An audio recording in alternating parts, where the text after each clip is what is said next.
Over 4,000 years ago, in a secret chamber within the sacred temples of ancient Egypt, the deepest secrets of the universe were inscribed.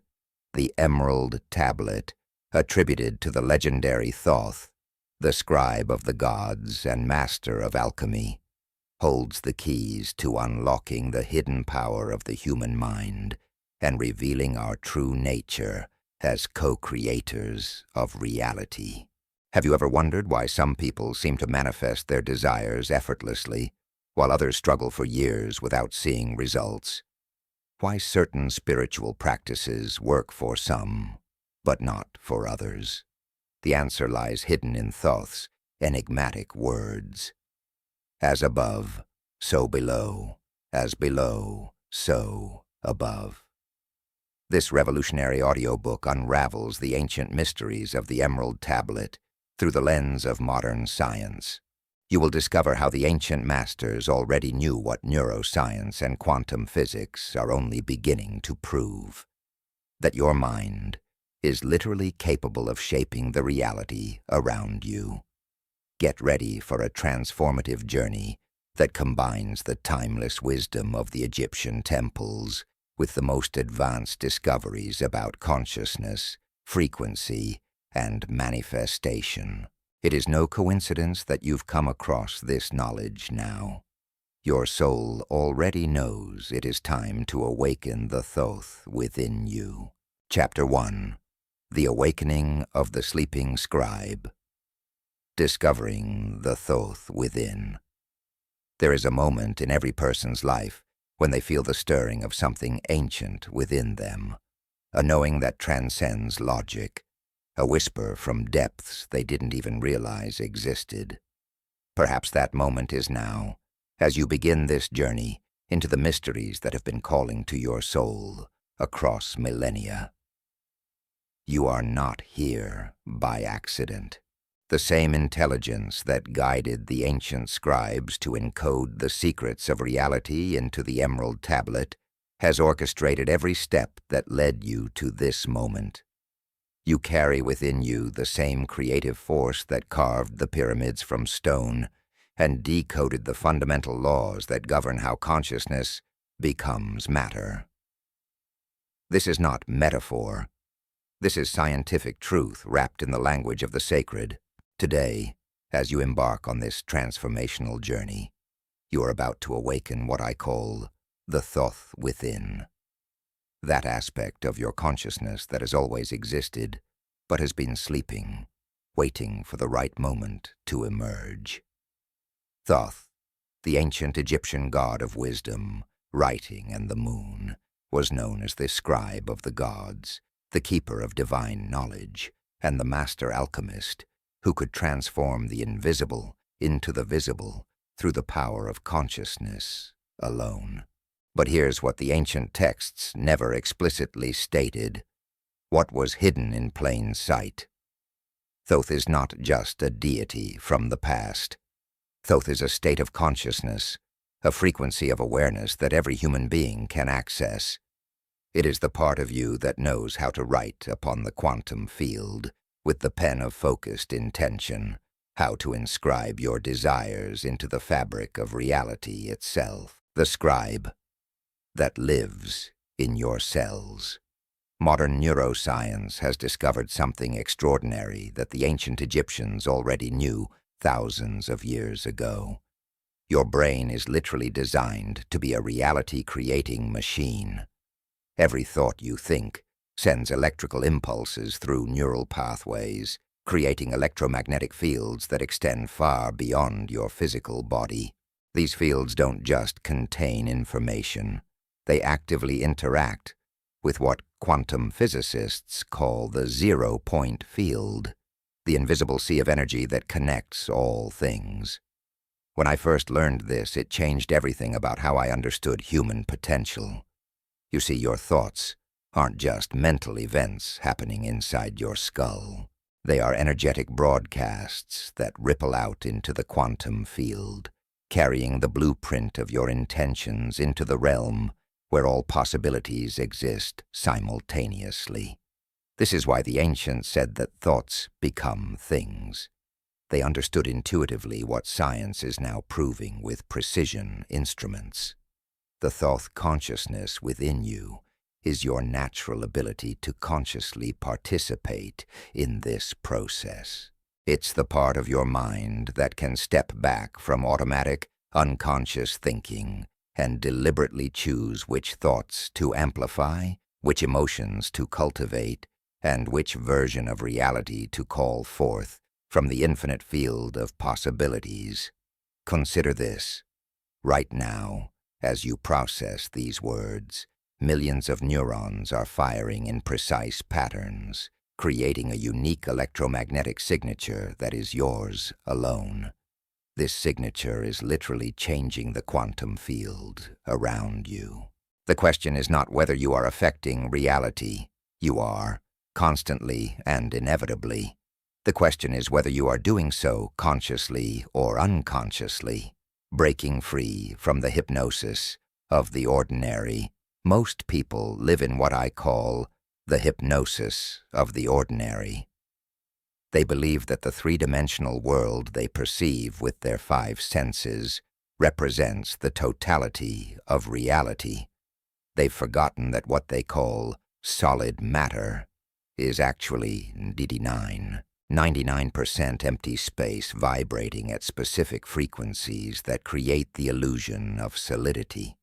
They've accepted the limitation that they are separate from the world around them, not realizing that at the quantum level, the observer and the observed are intimately connected. But you are different. Something in you recognizes that there's more to this existence than meets the eye. You sense that you have capabilities that extend far beyond what conventional wisdom suggests is possible. This sensing is not wishful thinking. It's your Thoth consciousness stirring, remembering its true nature. The ancient Egyptians understood that consciousness is not produced by the brain. Consciousness uses the brain as an interface, a biological receiver that can tune into different frequencies of information. Your brain is like a sophisticated radio that can pick up signals from multiple dimensions of reality. The problem is that most people never learn how to change the channel from the static of ordinary awareness to the clear reception of expanded consciousness. When you begin to work with the principles encoded in the Emerald Tablet, you're not learning something new. You're remembering something ancient. You're reconnecting with knowledge that your soul has always possessed, but that your personality has forgotten. This is why these teachings feel so familiar when you first encounter them, why they resonate at a level deeper than intellectual understanding. The laboratory of your life. Your life, exactly as it is right now, is the perfect laboratory for awakening the Thoth within. Every experience you've had, every challenge you've faced, every moment of joy, and every period of struggle has been preparing you for this awakening. The ancient alchemists knew that transformation doesn't happen in spite of difficult circumstances. It happens because of them. Lead is transformed into gold, not through gentle persuasion, but through the intense heat of the crucible. You don't need to wait for perfect conditions to begin this work. You don't need to retreat to a monastery or wait until your life becomes less complicated. The Emerald Tablet teaches us that the macrocosm is reflected in the microcosm. The vast universe is contained within the laboratory of your individual experience. Right now, in the midst of your ordinary daily life, you have access to the same creative principles that govern galaxies and give birth to stars. This is perhaps the most empowering realization you can have. The same intelligence that orchestrates the dance of planets and the migration of birds is available to you in this moment. It flows through your nervous system, pulses in your heartbeat, and sparks in the synapses of your brain. You are not a separate entity trying to manipulate a foreign universe. You are the universe expressing itself through the unique lens of your individual consciousness. The frequency of possibility. When you align with your Thoth consciousness, you begin to vibrate at what I call the frequency of possibility. This is a state of being where you're no longer limited by past experiences or current circumstances. Instead, you become like a tuning fork that resonates with the future you're calling into existence. Science tells us that everything in the universe is vibrating energy. Your emotions are vibrations, your thoughts are vibrations, and your beliefs create persistent vibrational patterns that attract experiences of matching frequency. When ancient texts speak of raising your vibration, they're describing a very real shift in your electromagnetic signature that changes how you interact with the quantum field.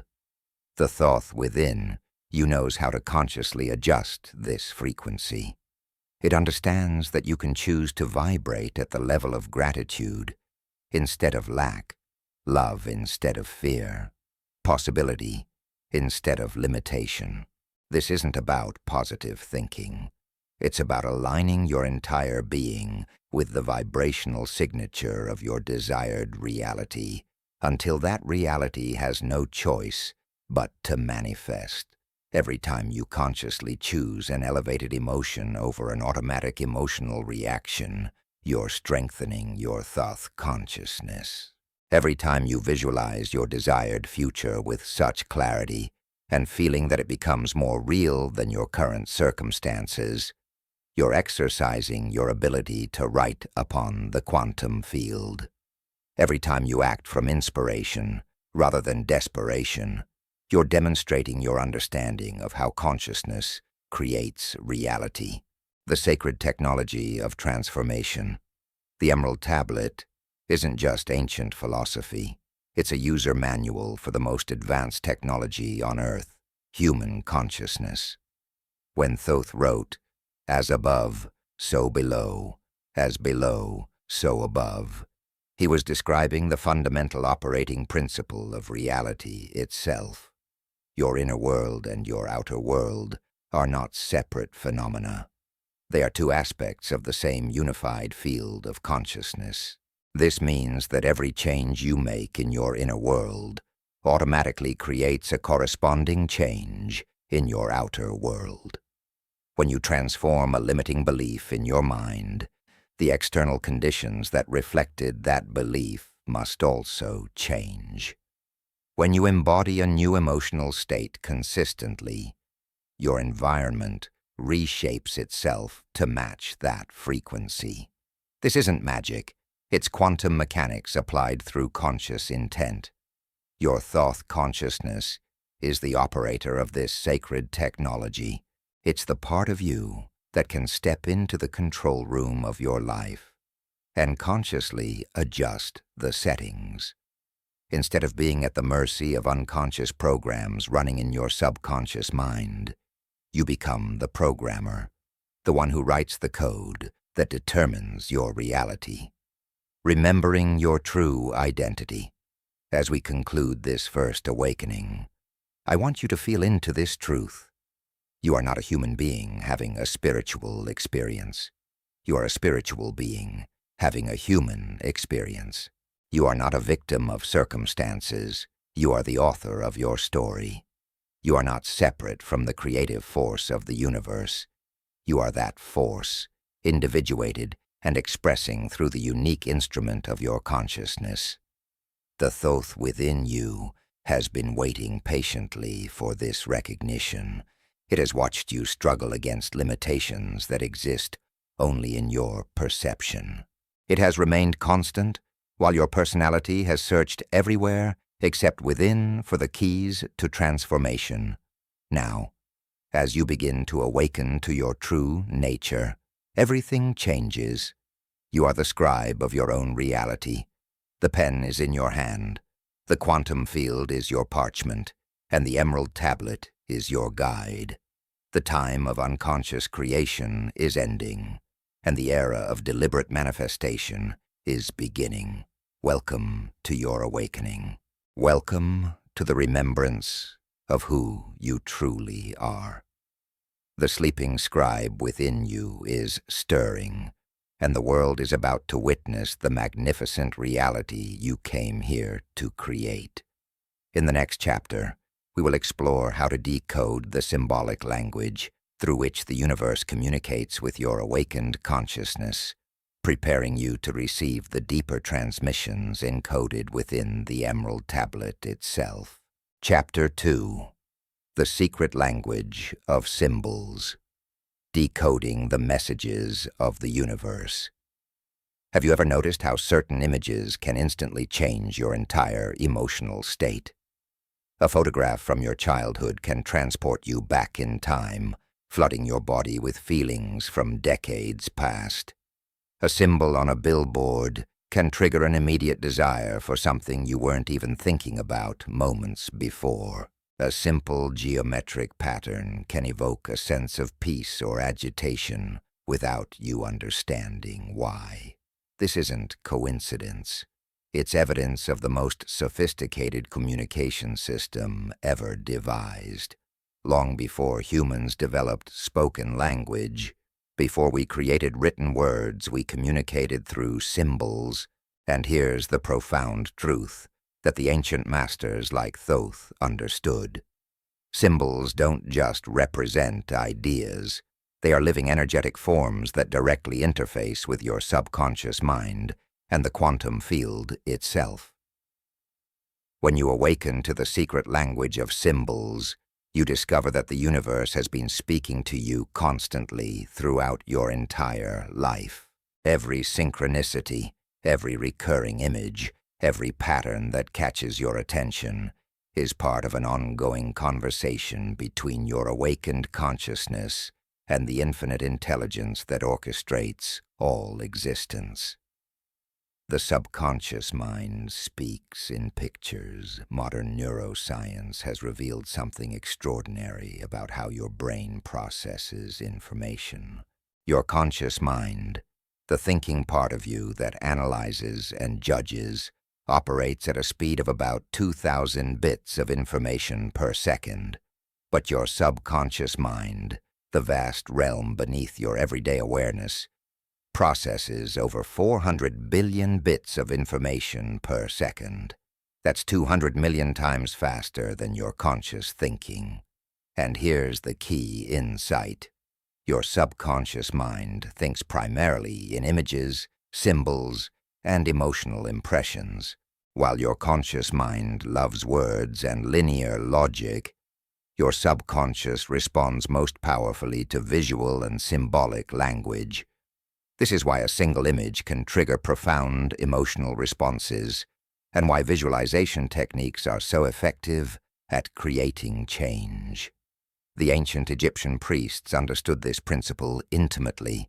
They knew that to communicate with the deepest levels of human consciousness, and to interface with the creative forces of the universe, they needed to speak the native language of the subconscious mind. This is why their temples were covered, not with written explanations, but with powerful symbolic imagery that could directly download transformation into the psyche of anyone who encountered it. When Thoth inscribed the Emerald Tablet, he wasn't just recording information. He was encoding vibrational frequencies into symbolic form.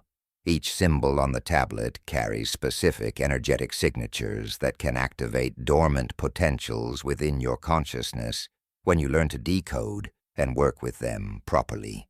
The holographic nature of symbol. In the realm of quantum physics, scientists have discovered that information can be stored holographically, meaning that every part contains the whole, and the whole can be reconstructed from any part. A symbol operates in precisely this way.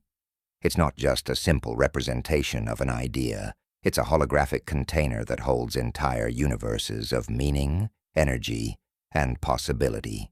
Consider the ancient symbol of the Ankh, the Egyptian cross with a loop at the top. On one level, it represents life and immortality. But encoded within its geometric form are principles of energy circulation, the union of masculine and feminine forces, the connection between earthly and divine consciousness, and the eternal nature of the soul. When your consciousness truly interfaces with this symbol, you're not just understanding a concept. You're downloading a complete energetic transmission that can activate these principles within your own being. This is why certain symbols appear across cultures and throughout history with remarkable consistency. The spiral, the tree of life, the circle, the triangle. These are not arbitrary human inventions, but fundamental frequencies of consciousness made visible. They represent universal principles that exist at the very foundation of reality itself. Your Thoth consciousness inherently understands this symbolic language because it operates at the same quantum level where symbols and reality intersect. When you align with this deeper awareness, you begin to see that everything in your environment is speaking to you symbolically.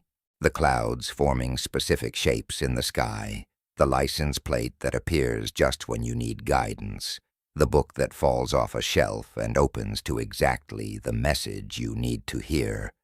These are all part of the universe's symbolic communication system, programming reality through sacred geometry.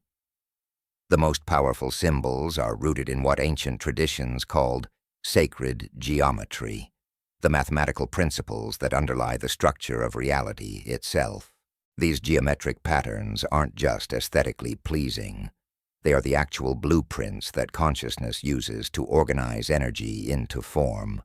When you look at the spiral of a nautilus shell, the hexagonal structure of a honeycomb, or the fractal patterns of a snowflake, you're seeing the visible expression of invisible organizing principles. These same principles operate within your own consciousness, and when you learn to work with them consciously, you can use them to organize your thoughts and intentions into manifest reality. The ancient builders of temples and pyramids understood this profoundly. They didn't just create beautiful buildings. They constructed three-dimensional symbols that could generate specific states of consciousness in anyone who entered them. The precise angles, proportions, and measurements weren't arbitrary aesthetic choices, but carefully calculated formulas designed to create resonance between human consciousness and cosmic forces. You can apply this same understanding in your daily life. When you visualize your desired reality, you're not just daydreaming. You're constructing energetic blueprints in the quantum field. But here's where most people go wrong. They visualize randomly without understanding the geometric principles that make manifestation most effective. The Thoth consciousness within you knows that there are specific shapes, proportions, and symbolic arrangements that amplify the creative power of your intentions. When you visualize within the framework of sacred geometry, imagine your desires within golden spirals. See your goals radiating out from the center of perfect circles. Envision your life organized according to the proportions of the golden ratio. You're speaking the native language of creation itself, the alphabet of the universe. Just as human languages have alphabets, foundational units that combine to create more complex meanings, the universe operates through a symbolic alphabet of archetypal forms. Carl Jung recognized some of these when he identified universal archetypes that appear in human consciousness across all cultures. But the system runs much deeper than psychology alone can explain. At the most fundamental level, the universe speaks through geometric symbols. The point, representing unity and source, the line, representing direction and movement, the triangle, representing harmony and manifestation, the square, representing stability and form, the circle, representing wholeness and cycles. and the spiral, representing evolution and growth. Every complex symbol is built from combinations of these basic forms, and every complex reality is built from combinations of these basic principles. When you learn to recognize these fundamental symbols in your daily experience, you develop what I call quantum literacy, the ability to read the deeper patterns that govern how consciousness creates reality.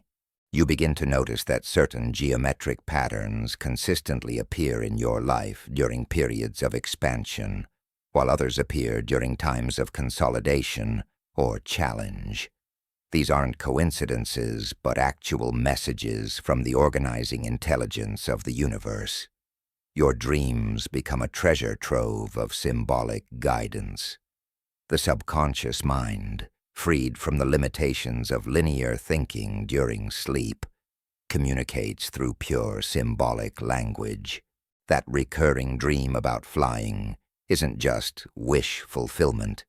It's your soul showing you the expanded possibilities that await when you transcend the limitations of three-dimensional thinking. The dream about being in a maze isn't a nightmare.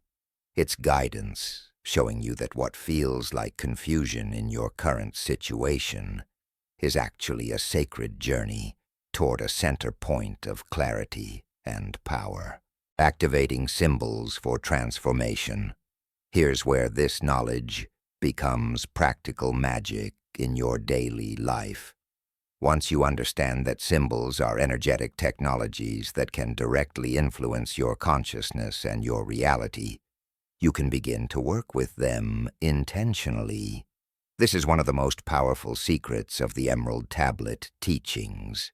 When you place specific symbols in your environment, you're not just decorating.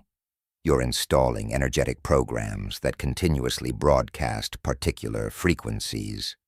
A mandala on your wall doesn't just look beautiful, it generates a field of harmony and integration that influences everyone who enters that space.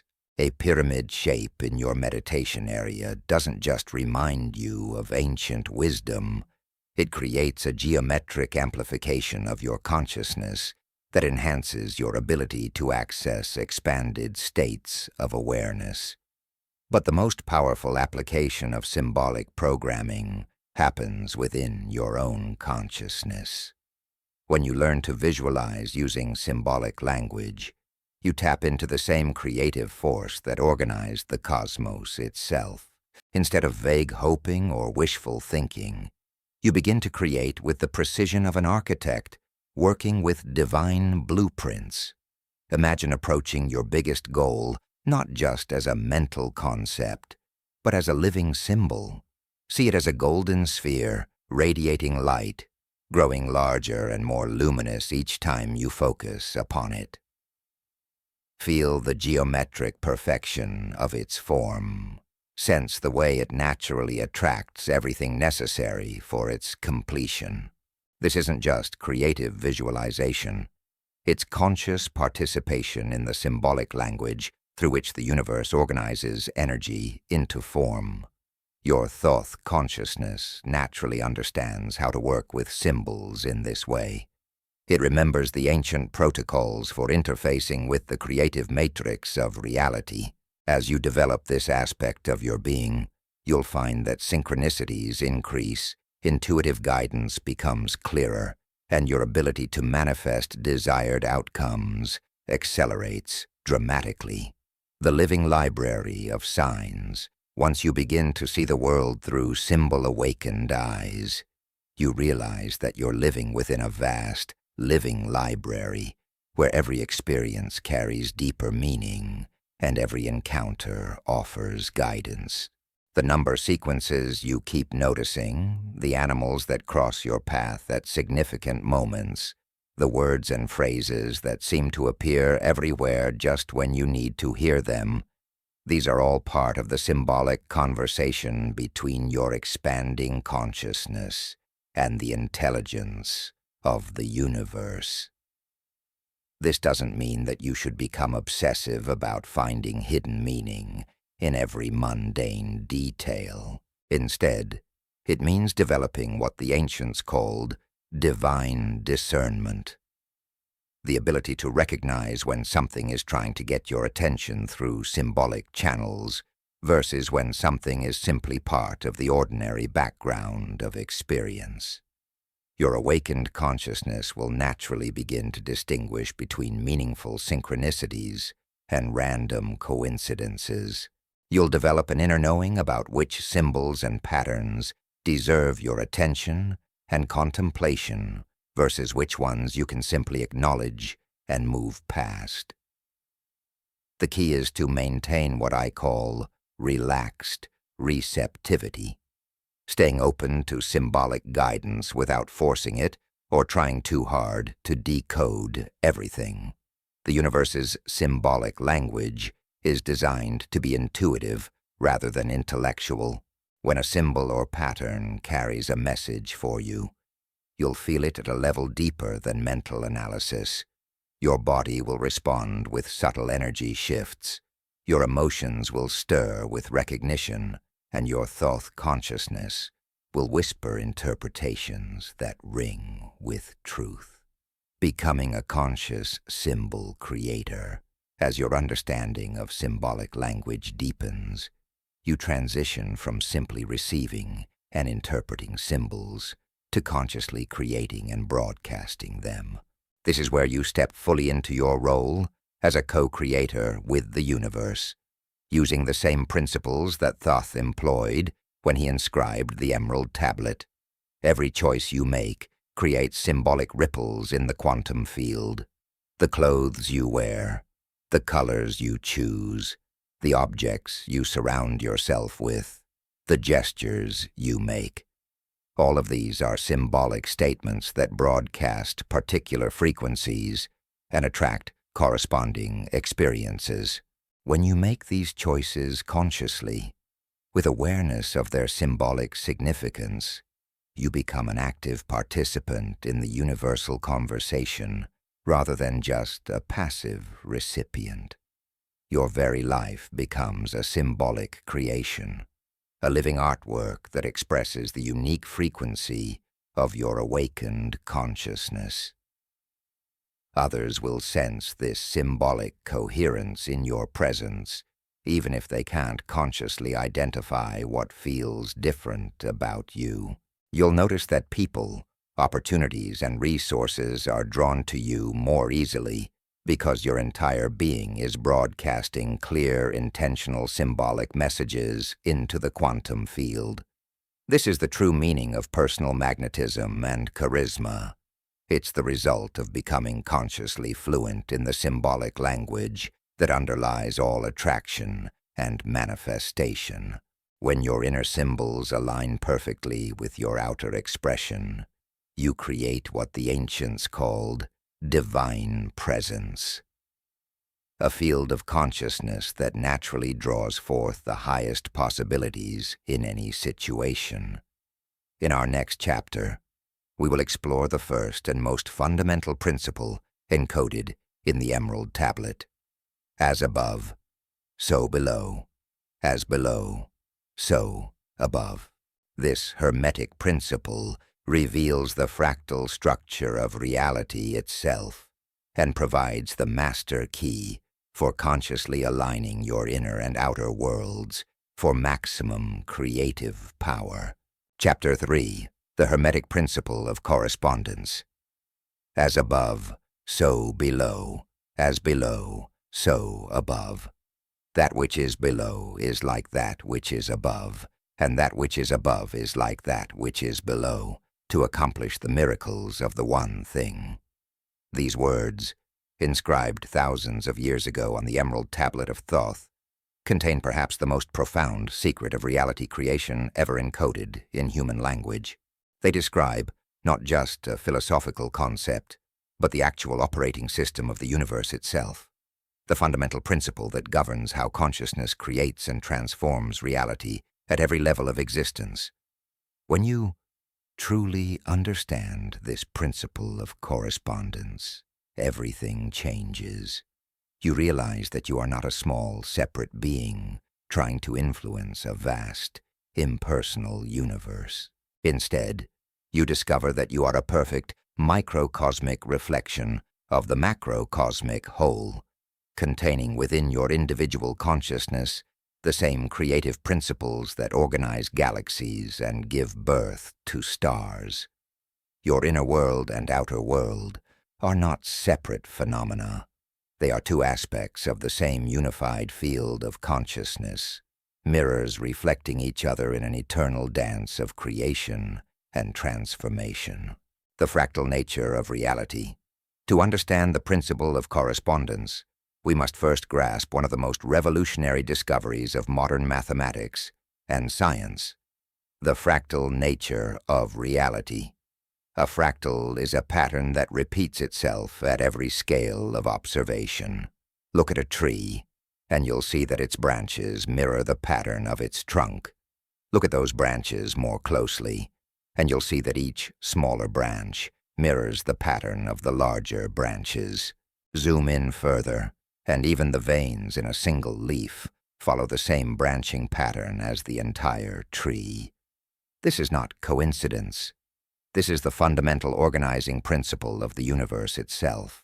From the spiral arms of galaxies to the chambers of your heart, from the branching of rivers to the neural networks in your brain, from the structure of lightning to the patterns of your blood vessels, the same organizational templates repeat at every level of existence. Your consciousness operates according to this same fractal principle. The patterns of thought and emotion that you experience in your inner world are perfectly mirrored in the circumstances and relationships of your outer world. Your beliefs create neural pathways in your brain, and those same neural pathways create corresponding pathways in your physical experience. Your emotional states generate biochemical cascades in your body, and those same emotional frequencies attract matching experiences in your external environment. This means that if you want to understand what's happening in your outer world, you need only look within. And if you want to change what's happening in your outer world, you must begin by transforming what's happening in your inner world. The two are not just connected, they are literally the same phenomenon expressing at different scales of experience. The mirror of consciousness. Imagine standing between two mirrors placed directly opposite each other. What you see is not just one reflection, but an infinite series of reflections stretching into eternity, each reflection containing the whole, yet each one a unique expression of the original. This is precisely how consciousness creates reality through the principle of correspondence. Your conscious mind is like the original image between the mirrors. Your subconscious mind is like one mirror, reflecting and amplifying the patterns you hold in your conscious awareness. The quantum field, that invisible matrix of pure potentiality that connects all things, is like the second mirror, reflecting back to you in physical form the patterns that have been established in your subconscious. When you hold a thought consistently, it creates a pattern in your conscious mind. This pattern is immediately reflected in your subconscious, which begins to reorganize your entire neurology to support that thought. Your subconscious doesn't distinguish between what is real and what is imagined, what is happening now and what you are vividly visualizing.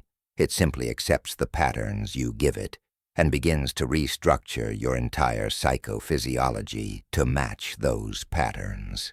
These psychophysiological changes then project out into the quantum field, creating what physicists call probability waves, invisible templates that influence how energy organizes itself into the material experiences of your life. The more consistent and emotionally charged your internal patterns, the more powerfully they influence the quantum field, and the more quickly they manifest as physical reality. This is why two people can live in the same city, work in the same industry, even grow up in the same family, yet have completely different life experiences. Their outer circumstances may appear similar, but their inner patterns, their beliefs, expectations, emotional habits, and self-concepts create entirely different reflections in the mirror of reality, the diagnostic power of your external world. Once you understand the principle of correspondence, your external world becomes the most accurate diagnostic tool you could ever possess. Every relationship, every recurring pattern, every persistent challenge in your life is showing you something specific about your internal landscape that needs attention. If you consistently attract people who don't appreciate you, look within for the pattern of self-depreciation that you're holding. If you repeatedly experience financial struggles despite your efforts, examine the beliefs about worth and abundance that are operating in your subconscious. If you find yourself in the same types of conflicts again and again, investigate the internal conflicts between different aspects of your own psyche. This isn't about blame or judgment. It's about empowerment. When you realize that your external world is a perfect reflection of your internal world, you also realize that you have complete power to change your external world by transforming your internal patterns. You don't have to wait for other people to change, for circumstances to shift, or for opportunities to appear. You can initiate transformation from within, and the external world will automatically reorganize itself to match your new internal configuration. Consider the story of Sarah, a brilliant marketing executive who came to me after experiencing the same pattern in 3 different companies. Despite her talent and dedication, she consistently found herself in situations where her male colleagues received credit for her ideas and were promoted ahead of her. She was frustrated and angry, convinced that the problem was out there in the form of sexist corporate cultures and unfair male colleagues. Through our work together, Sarah discovered that she was carrying deep patterns of invisibility and self-diminishment that had been established in her childhood family system. Her father had consistently favored her older brother, dismissing her achievements and treating her opinions as less valuable. Although Sarah had consciously rejected these messages and built a successful career, the underlying pattern was still operating in her subconscious, creating a vibrational frequency that attracted experiences of being overlooked and undervalued. Once Sarah recognized this correspondence between her inner pattern and her outer experiences, she was able to begin the work of transformation. She didn't quit her job or file lawsuits against her employers. Instead, she focused on healing the internal pattern of invisibility, developing genuine self-appreciation, and learning to embody her own value so completely that it became impossible for others to overlook her. The results were remarkable. Within 6 months of beginning this inner work, Sarah's external circumstances began to shift dramatically. Her current boss started recognizing her contributions more openly. She was invited to present her ideas directly to senior leadership. A headhunter reached out to her with an offer for a director-level position at another company, a role that represented exactly the kind of recognition and advancement she had been seeking. The external world hadn't changed. Sarah had changed, and the external world reflected that transformation back to her with mathematical precision. The alchemy of inner transformation. The principle of correspondence reveals that all true alchemy, all genuine transformation, begins within. You cannot create lasting change in your external circumstances by trying to manipulate them directly. You can only create lasting change by transforming the internal patterns that are generating those circumstances in the first place. This is why so many well-intentioned efforts at change ultimately fail. People try to lose weight by changing their diet without addressing the emotional patterns that drive their relationship with food. They try to improve their finances by working longer hours without transforming the beliefs about money and worth that create their financial reality. They try to find better relationships by changing their dating strategies without healing the unconscious patterns that attract incompatible partners. These approaches can create temporary shifts, but they inevitably fail because they're trying to change the reflection without changing what's being reflected. It's like trying to improve your appearance by polishing the mirror instead of grooming yourself. The reflection might seem clearer for a moment, but it will quickly revert to showing you exactly what you really look like. True transformation requires what the ancient alchemists called solving and coagulating, dissolving the old patterns that no longer serve you, and coagulating new patterns that align with who you're becoming. This process happens in your consciousness first, through deliberate changes in your thoughts, beliefs, emotions, and self-concept.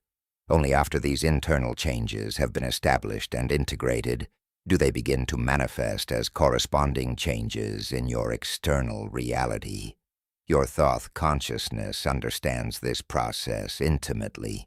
It knows that you are not separate from the creative force of the universe. You are that creative force expressing itself through the unique lens of your individual awareness.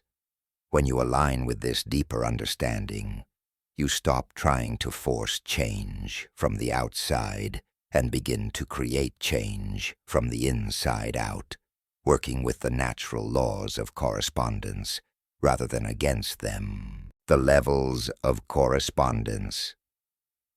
The Hermetic principle operates at multiple levels simultaneously, creating a complex web of interconnections that extends throughout the entire cosmos. To master this principle, you must understand how correspondence works at each of these levels and how to consciously engage with the creative opportunities that each level provides. The personal level. At the most immediate level, correspondence operates between your thoughts and your experiences, your emotions and your relationships, your beliefs and your circumstances. Every persistent pattern in your personal life is a reflection of some corresponding pattern in your consciousness. By changing your internal patterns, you automatically change your personal reality. The interpersonal level. Your relationships serve as powerful mirrors, showing you aspects of yourself that might otherwise remain unconscious. The qualities you admire in others reflect potentials that exist within you. The qualities that trigger strong negative reactions in others often reflect aspects of yourself that you haven't fully accepted or integrated. Your closest relationships will inevitably mirror back to you the patterns you need to see and transform in order to grow. The collective level. The larger social, cultural, and global patterns around you are reflections of the collective consciousness of humanity. Wars, environmental crises, social injustices, and economic instability all reflect the internal conflicts, disconnection from nature, prejudices, and fears that exist within human consciousness as a whole. As you transform these patterns within yourself, you contribute to the healing of the collective consciousness, the cosmic level. Even the movements of planets, the cycles of seasons, and the larger patterns of natural phenomena correspond to movements and cycles within consciousness itself. Ancient traditions understood these correspondences and used them to time important activities and ceremonies.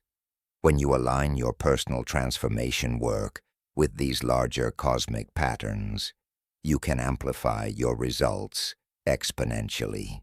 The quantum level. At the deepest level, Correspondence operates between consciousness and the fundamental structure of reality itself. Your state of consciousness influences the behavior of subatomic particles, the formation of probability waves, and the collapse of quantum possibilities into concrete experiences. This is the level where miracles become not just possible, but natural, where consciousness directly shapes the fabric of space-time itself. Mastering the art of inner architecture. When you understand correspondence as a fundamental law of reality, you begin to approach your inner life with the same precision and intentionality that an architect applies to designing a building. You realize that every thought you think, every emotion you cultivate, every belief you hold, is literally constructing the blueprint from which your external reality will be built. This requires what I call inner architecture, the conscious design and construction of internal patterns that will generate the external experiences you desire. Just as a master architect doesn't leave important structural elements to chance, a master of correspondence doesn't allow crucial aspects of their consciousness to develop randomly or unconsciously. Inner architecture begins with becoming aware of the current patterns that are operating in your consciousness. Most people live with internal patterns that were installed during childhood, adopted from family and cultural conditioning, or formed in response to past traumas and challenges. These patterns may have served important functions at one time, but they often become obstacles to the growth and experiences you desire now. The process of conscious inner architecture involves first recognizing these existing patterns without judgment, then making deliberate choices about which patterns you want to maintain, modify, or completely replace. This is delicate work that requires patience, compassion, and considerable skill, but it's also the most empowering work you can possibly do, because it addresses the root cause of all your experiences, rather than just their symptoms. For example, if you want to create more abundance in your life, inner architecture requires examining not just your conscious thoughts about money, but the deeper emotional patterns around security, self-worth, and trust that influence your relationship with abundance.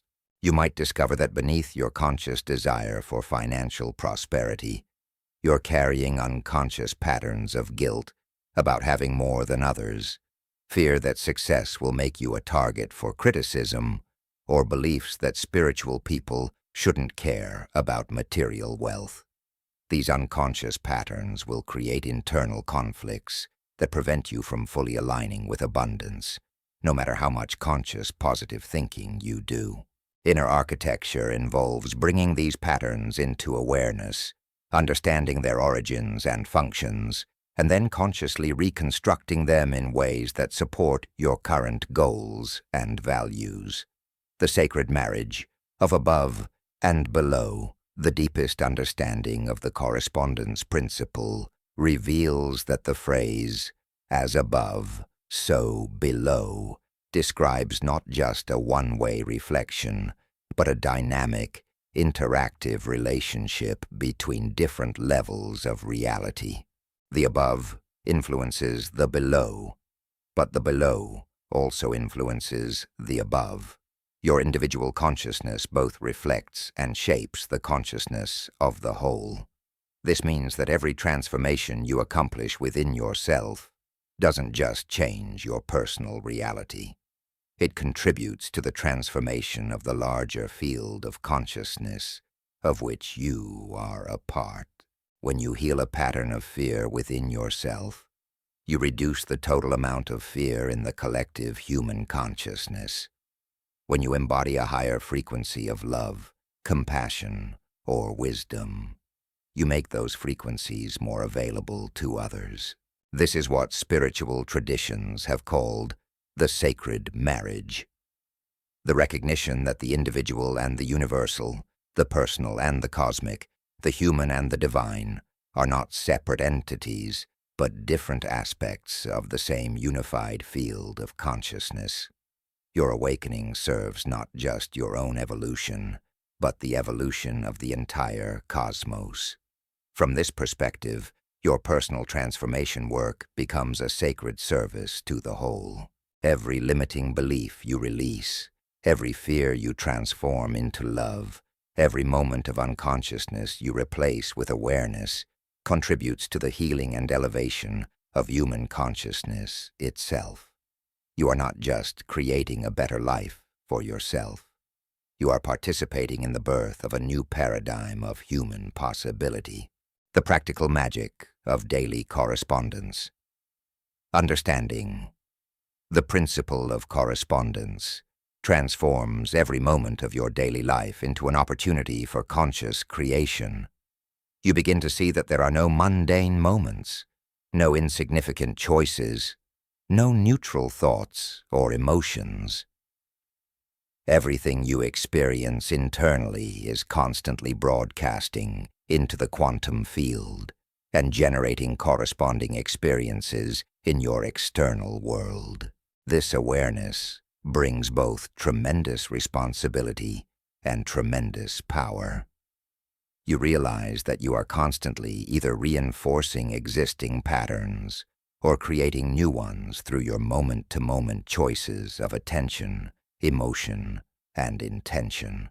Every time you choose gratitude over complaint, every time you respond with love instead of reacting with fear, every time you focus on possibilities instead of problems, you are literally rewiring your consciousness and reprogramming your reality.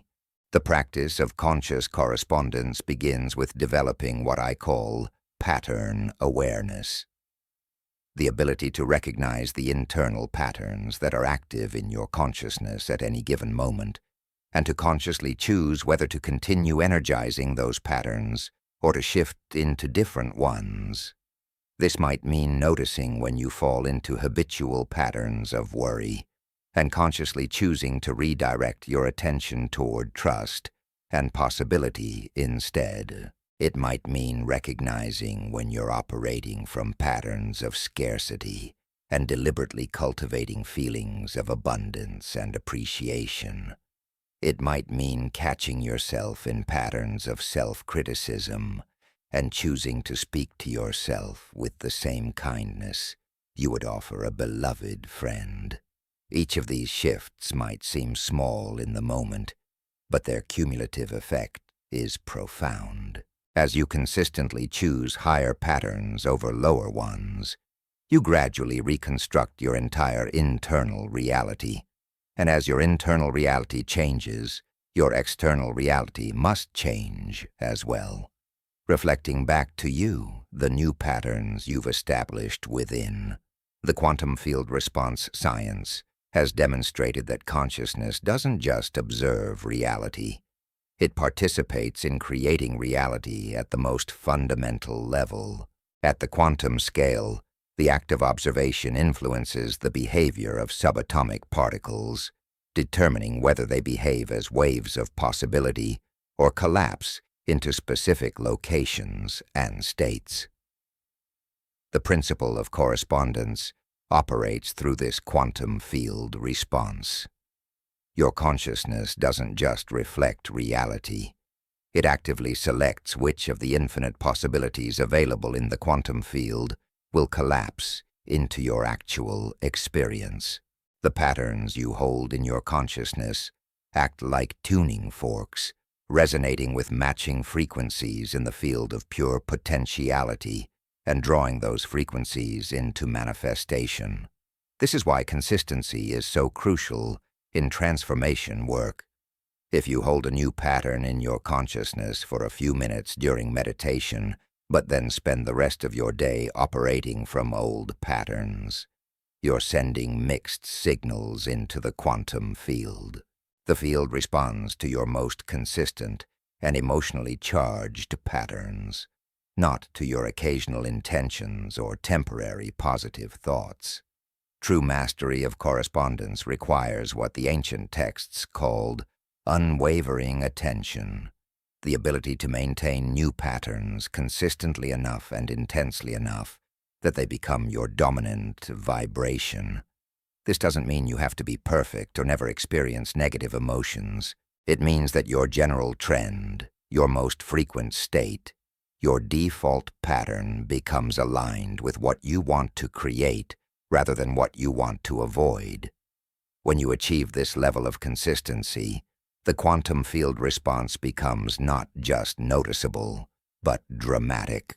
Synchronicities increase, opportunities appear, resources become available, and circumstances align in ways that might seem miraculous to others but feel natural to you, because you understand the principles through which consciousness creates reality. In our next chapter, we will explore how the ancient Egyptian understanding of emotions as alchemical substances can transform your relationship with feeling itself, teaching you to become a master alchemist who consciously transmutes the lead of dense emotions into the gold of elevated states that magnetize miraculous experiences. Chapter 4. The Alchemy of Emotions. Transmuting lead into gold. Within. In the hidden chambers beneath the great pyramids of Egypt, ancient alchemists worked tirelessly to transform base metals into gold. But here's what history books don't tell you. The greatest alchemists understood that their external experiments with metals and chemicals were merely symbolic representations of a far more profound transformation happening within consciousness itself. The real gold they sought wasn't found in crucibles and furnaces. It was discovered in the mastery of human emotion. Thoth, the master alchemist whose wisdom is encoded in the emerald tablet, knew that emotions are not just fleeting psychological experiences. They are the actual substances of creation, the raw materials from which reality is constructed at the quantum level. Your emotions generate specific electromagnetic frequencies that interact with the zero-point field, influencing how energy organizes itself into the circumstances and experiences of your life. When you master the alchemy of emotions, when you learn to consciously transmute the lead of dense, survival-based emotions into the gold of elevated, creative states, you gain access to the same transformational power that the ancient masters wielded. You become capable of not just changing how you feel, but of fundamentally altering the vibrational signature that you broadcast into the quantum field, thereby changing the very nature of what you attract and create. The electromagnetic signature of feeling, modern science has revealed something extraordinary about the relationship between emotions and electromagnetic energy. Your heart generates an electromagnetic field that is 60 times greater in amplitude than your brain and extends several feet beyond your physical body. This field carries information about your emotional state and broadcasts that information into your environment at the speed of light. But here's where it gets truly fascinating. This electromagnetic field doesn't just carry information. It actively influences the behavior of other electromagnetic systems it encounters. This includes the neural activity of other people, the cellular processes within your own body, and even the quantum fluctuations in the field of pure potentiality that surrounds you at all times. When you feel emotions like fear, anger, frustration, or resentment, your heart generates chaotic, incoherent, electromagnetic patterns. These patterns create what researchers call heart rhythm incoherence, which not only affects your own physiology negatively, but also broadcasts disorganized energy into your environment. The quantum field responds to this incoherence by organizing experiences that match that chaotic frequency: conflict, obstacles, breakdowns, and challenges. Conversely, when you cultivate emotions like love, gratitude, compassion, or joy, your heart generates highly ordered, coherent, electromagnetic patterns. These coherent patterns create what scientists call heart rhythm coherence, which enhances your immune function, increases your intuitive abilities, and broadcasts organized, harmonious energy into your environment. The quantum field responds to this coherence by organizing experiences that match that ordered frequency. Synchronicities, opportunities, healing, and miracles. This isn't metaphysical speculation. This is measurable, reproducible science. Organizations like the HeartMath Institute have documented thousands of cases where deliberate shifts in emotional state created immediate, measurable changes in heart rhythm patterns, which then correlated with significant changes in life circumstances and experiences. Your emotions are literally the control panel for your personal reality creation system. Every feeling you experience is sending specific instructions to the quantum field about what kinds of experiences to deliver to you. When you master your emotional states, you master your destiny. The ancient science of emotional transmutation. The Egyptian mystery schools taught that every human emotion exists on a spectrum of frequency, from the densest, most contracted states to the lightest, most expanded ones. They understood that emotions are not fixed experiences, but dynamic energies that can be consciously shifted, refined, and elevated through specific practices and principles. At the lowest end of the emotional spectrum are what the ancients called the emotions of survival: fear, anger, shame, guilt, and despair. These emotions generate the slowest, densest frequencies and are associated with states of contraction, separation, and powerlessness. While these emotions serve important functions in genuine survival situations, when they become chronic patterns, they create what modern psychology calls stress physiology, a constant state of biological emergency that depletes your energy and attracts chaotic experiences. At the highest end of the spectrum are the emotions of creation: love, joy, gratitude, compassion, and enthusiasm. These emotions generate the fastest, most refined frequencies and are associated with states of expansion, connection, and empowerment.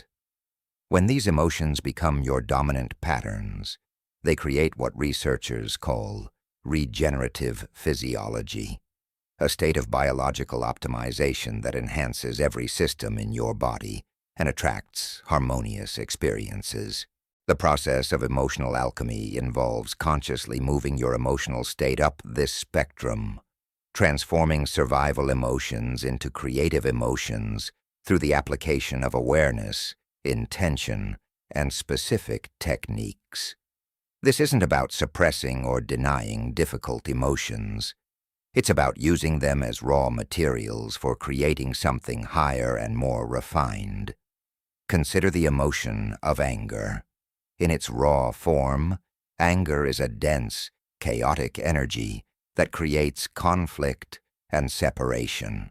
But when you apply the principles of emotional alchemy to anger, you can transmute it into righteous passion for justice, clear boundaries, or dynamic action toward positive change. The energy that was trapped in the destructive pattern of anger becomes fuel for constructive transformation. Similarly, fear can be alchemically transformed into excitement and anticipation. Both emotions involve arousal of your nervous system and anticipation of future events.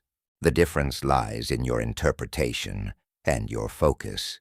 When you shift your attention from what might go wrong to what might go wonderfully right, you transmute the lead of fear into the gold of enthusiasm.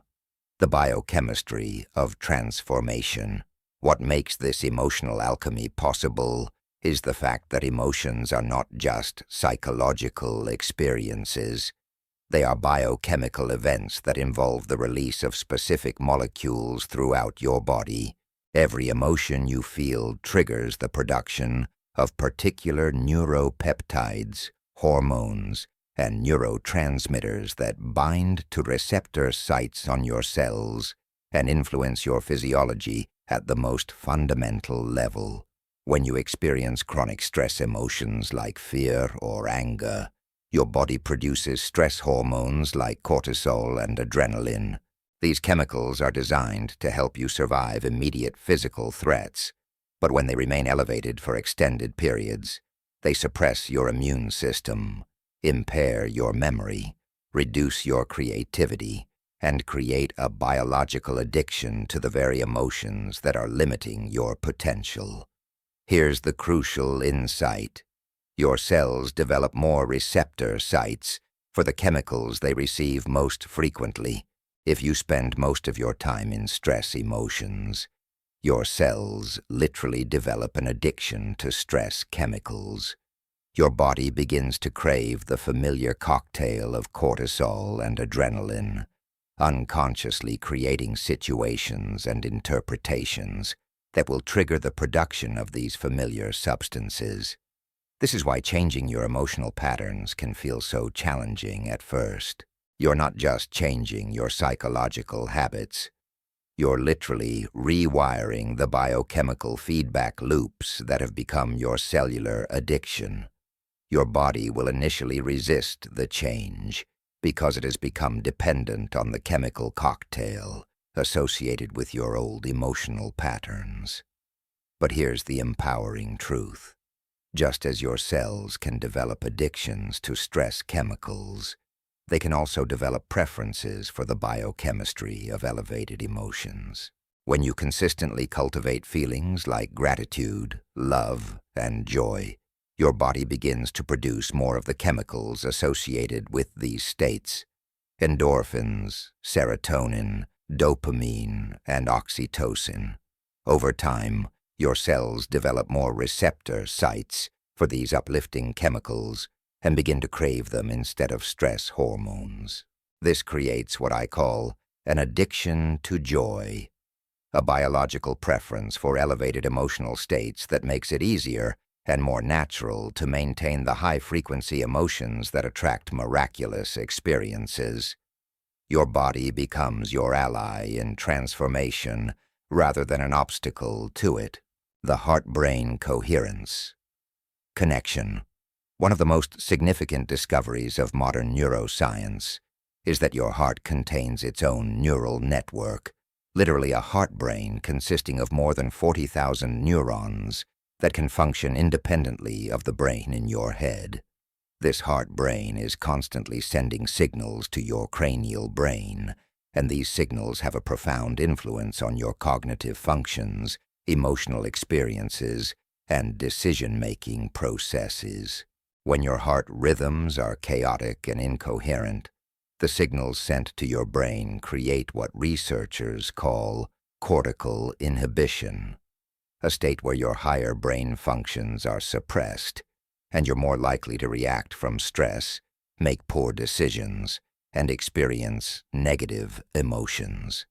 This creates a downward spiral where chaotic emotions generate chaotic heart rhythms, which create chaotic brain function, which generates more chaotic emotions. But when you consciously cultivate coherent emotional states, your heart rhythms become ordered and harmonious. These coherent heart rhythms send organizing signals to your brain that create cortical facilitation, a state where your higher brain functions are enhanced, your intuition increases, and you naturally access more creative and solutions-oriented thinking. This heart-brain coherence is the physiological foundation of what the ancients called living from the heart, or following your heart's wisdom. It's not just poetic language. It's a description of a measurable physiological state where your emotional, mental, and spiritual capacities are optimally aligned and functioning in harmony. The practice of emotional alchemy necessarily involves learning to create and maintain heart-brain coherence. This becomes the stable foundation from which you can consciously choose your emotional states, rather than being at the mercy of unconscious emotional reactions. When your heart and brain are coherent, you gain access to what neuroscientists call elevated emotions, feelings that are simultaneously energizing and peaceful, passionate and serene, powerful and gentle. The quantum physics of feeling. At the quantum level, emotions are revealed to be much more than internal experiences. They are information-carrying waves that interact with the field of pure potentiality in ways that directly influence physical reality. When quantum physicists study the behavior of subatomic particles, they find that the emotional state of the observer can influence the outcomes of their experiments. This isn't because emotions somehow reach across space to push particles around. Rather, emotions generate specific electromagnetic signatures that interact with the quantum field itself, influencing how waves of possibility collapse into actual experiences. Your emotional state literally selects which version of reality you experience from among the infinite possibilities that exist in quantum superposition. Think of your emotions as radio frequencies that determine which stations you can receive from the quantum field. When you're tuned to the frequency of fear, you can only receive experiences that match that vibrational signature. Threats, obstacles, lack, and limitation. When you're tuned to the frequency of love, you can only receive experiences that match that signature. Opportunities, abundance, healing, and miracles. Most people have never learned to consciously adjust their emotional frequency. They allow their emotions to be determined by external circumstances, which creates a reactive loop where their outer experiences generate emotions that attract more experiences of the same type. This is why people often feel stuck in patterns of recurring difficulties or limitations. Emotional alchemy breaks this reactive loop by teaching you to choose your emotional frequency independent of external circumstances.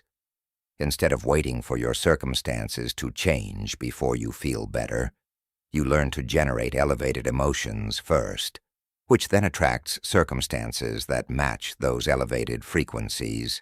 This is one of the most challenging aspects of transformation work because it requires you to feel grateful before you have what you want to be grateful for, to feel abundant before abundance appears in your life, to feel loved before love manifests in your relationships. It asks you to become the cause of your desired emotional experiences rather than the effect of your current circumstances. The sacred emotions of creation. The ancient Egyptian texts describe certain emotions as particularly powerful for manifestation and transformation. These sacred emotions carry such high frequencies and coherent patterns that they can override almost any limiting circumstance and attract miraculous outcomes. Understanding and cultivating these emotions is essential for anyone who wants to master the art of conscious creation. Gratitude is perhaps the most alchemically powerful emotion you can cultivate. When you feel genuine gratitude, you're acknowledging that you have already received something valuable, which creates a vibrational state of abundance and receptivity. Gratitude generates one of the most coherent heart rhythm patterns possible, and it signals to the quantum field that you're ready to receive even more of whatever you're appreciating. The key to using gratitude alchemically is learning to feel genuinely grateful for things that haven't manifested yet in your physical reality. When you can feel sincere appreciation for your desired future, as if it has already occurred, you create what the ancients called the miracle of presence. You collapse the time between intention and manifestation by emotionally experiencing your desired reality in the present moment. Unconditional love is the emotion that most closely matches the fundamental frequency of the universe itself. When you embody unconditional love, you align with the same creative force that holds galaxies in their courses and orchestrates the intelligence within every cell of your body. Love is the most healing, transforming, and manifesting force in existence because it represents the recognition of unity beneath all apparent separation. Cultivating unconditional love doesn't mean becoming passive or allowing others to mistreat you. True love includes healthy boundaries, clear communication, and sometimes fierce protection of what is sacred. Unconditional love means loving the essence of life itself, regardless of the temporary forms it takes or the challenging circumstances it presents for your growth. Joy is the emotion of celebration, the feeling that arises when you recognize the extraordinary nature of existence itself. Joy is not dependent on external achievements or acquisitions. It's the natural result of being fully present to the miracle of consciousness expressing itself through your individual awareness. When you can access joy independent of circumstances, you become magnetic to experiences that will give you even more reasons to be joyful. Compassion is the emotion that bridges individual consciousness with universal consciousness. When you feel genuine compassion, you transcend the illusion of separation and recognize your connection with all life. Compassion generates a field of healing energy that not only transforms your own experience, but also positively influences everyone and everything within your electromagnetic field. The practice of daily emotional alchemy. Mastering emotional alchemy is not something that happens during occasional meditation sessions or weekend workshops. It's a moment-to-moment practice that transforms ordinary daily life into a continuous laboratory for consciousness development. Every interaction, every challenge, every mundane task becomes an opportunity to consciously choose elevated emotions over automatic reactions.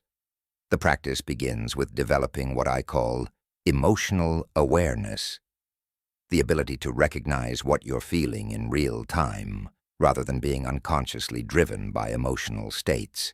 Most people are so identified with their emotions that they don't distinguish between having an emotion and being that emotion. Emotional awareness creates space between you and your feelings, allowing you to observe your emotional states as temporary experiences rather than fixed aspects of your identity. Once you develop emotional awareness, you can begin practicing emotional choice, the conscious selection of which emotions to cultivate, regardless of what external circumstances might seem to justify. This is perhaps the most liberating skill you can develop, because it frees you from being at the mercy of other people's behavior, economic conditions, political situations, or any other external factors. Emotional choice doesn't mean denying or suppressing difficult emotions. Instead, it means allowing yourself to feel whatever arises naturally, while also taking responsibility for how long you stay in limiting emotional states and what you do with the energy those emotions provide. You might feel initial anger in response to an injustice, but you can choose to transform that anger into constructive action rather than allowing it to become chronic resentment. The advanced practice of emotional alchemy involves learning to generate elevated emotions proactively, independent of any external trigger or justification. This means waking up in the morning and consciously choosing to feel grateful before checking your phone or thinking about your problems. It means taking moments throughout the day to deliberately generate appreciation, love, or joy, simply because you recognize the power these emotions have to transform your reality. When you reach this level of emotional mastery, you become what the ancient texts called a master of circumstances. External events may still trigger initial emotional reactions, but you quickly return to your chosen emotional frequency. You become a source of elevation and inspiration for others because you're no longer dependent on external conditions for your internal experience. The collective alchemy of shared emotion. Your emotional mastery doesn't just transform your individual experience. It contributes to the transformation of the collective emotional field that surrounds and influences all human beings. Emotions are contagious at the quantum level. When you maintain elevated emotional states, you literally broadcast healing frequencies that can positively influence everyone within your electromagnetic field. This is why spending time with emotionally masterful people feels so uplifting, while being around chronically negative people feels so draining. You're not just exchanging ideas or having pleasant conversations. You're actually sharing electromagnetic fields and influencing each other's emotional states at the cellular level. When you commit to emotional mastery, you're not just improving your own life. You're contributing to the healing and elevation of human consciousness itself. Every moment, you choose love over fear, gratitude over complaint, or compassion over judgment. You're adding to the collective field of elevated emotion that makes it easier for other people to access these same states. This gives profound meaning and purpose to your personal transformation work. You're not just creating a better life for yourself. You're participating in the birth of a new paradigm of human emotional intelligence and conscious creation. Your individual emotional alchemy becomes a gift to the entire human family. In our next chapter, we will explore one of the most fascinating aspects of ancient Egyptian wisdom, their precise understanding of the human brain's spiritual anatomy, particularly the connection between the eye of Horus and the pineal gland, and how you can activate this dormant neural circuitry to access expanded states of consciousness and heightened manifestation abilities. Chapter 5. The Eye of Horus and the Pineal Gland. Activating your interdimensional vision deep within the sacred chambers of ancient Egyptian temples, initiates were taught one of the most profound secrets of human consciousness. That buried within the geometric center of your brain lies a crystalline gateway to dimensions beyond ordinary perception.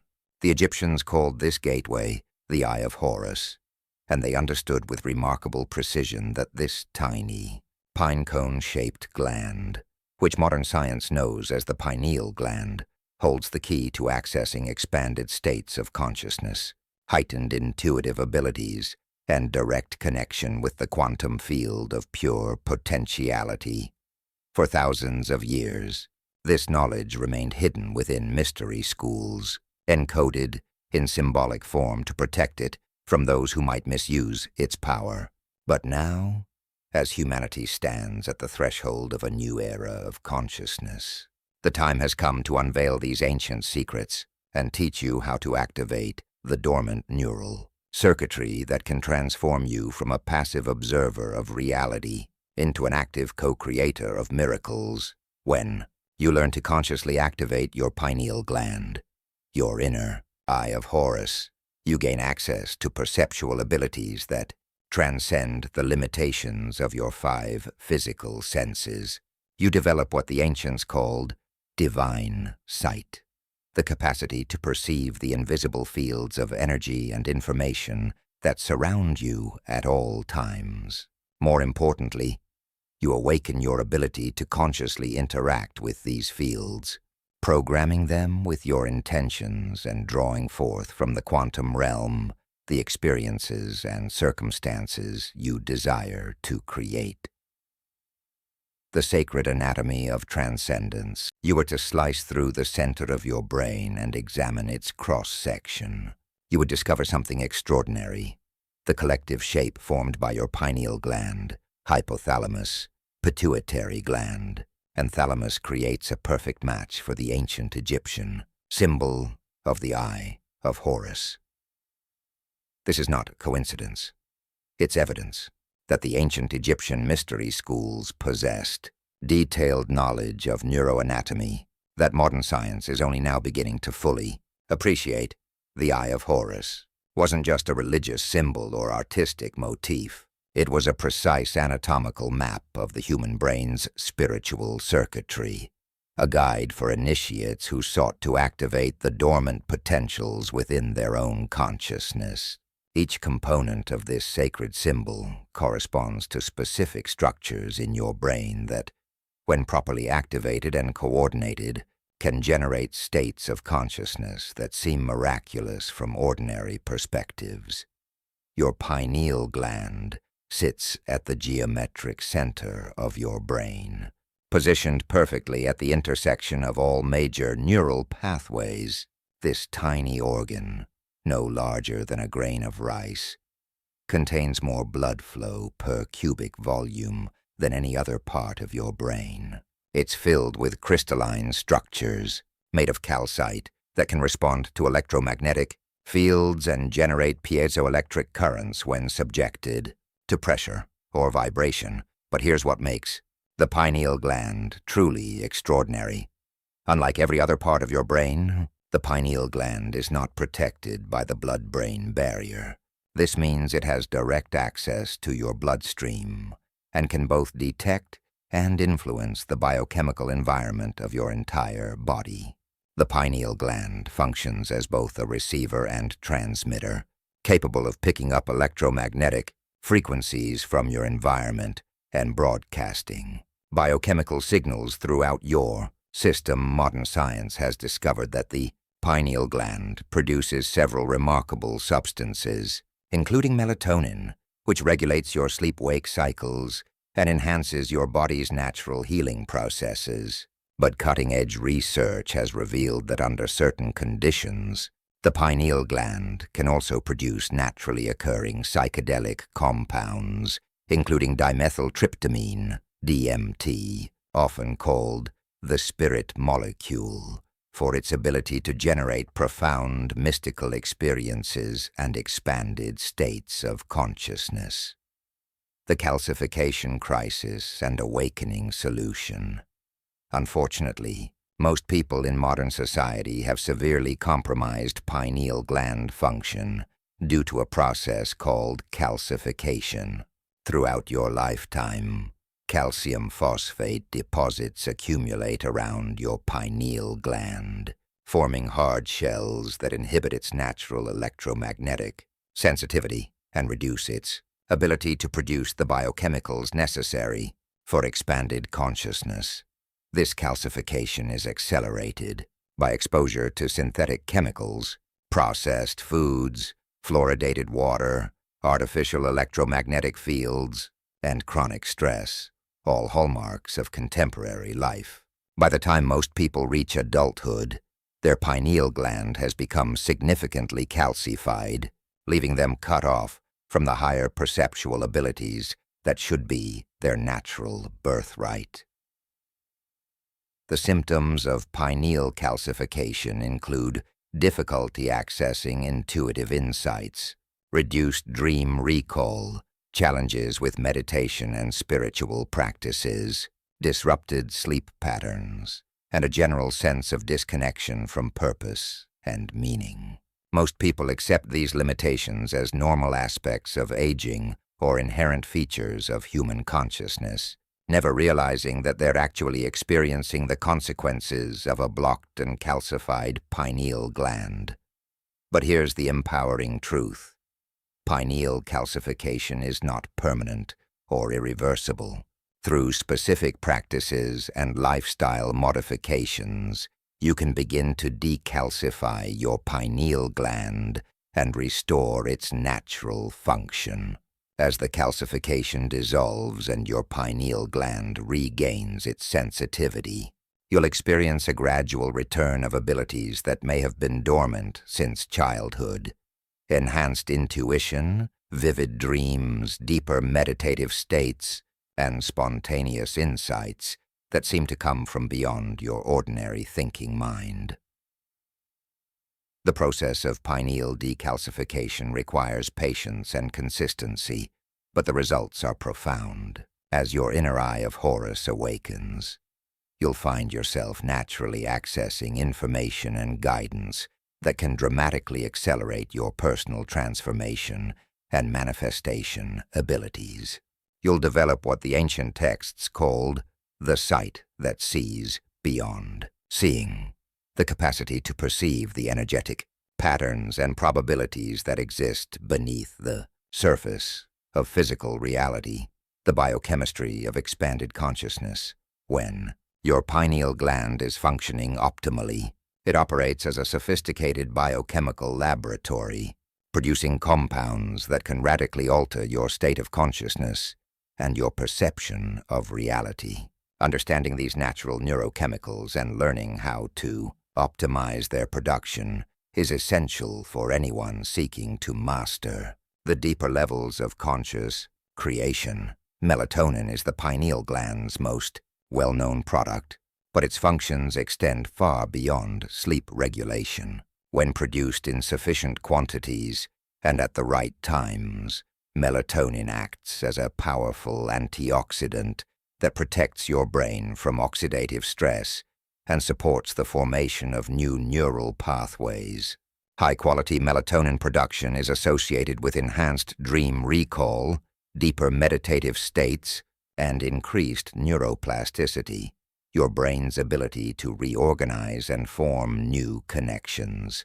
During certain activated states, your pineal gland can transform melatonin into even more exotic compounds. 5-methoxydimethyltryptamine, 5-MeO-DMT, and dimethyltryptamine, DMT, are naturally occurring psychedelic compounds that can generate profound alterations in consciousness, including experiences of unity with universal intelligence, direct perception of non-physical dimensions, and communication with what many describe as higher intelligences or spiritual guides. These compounds aren't produced randomly.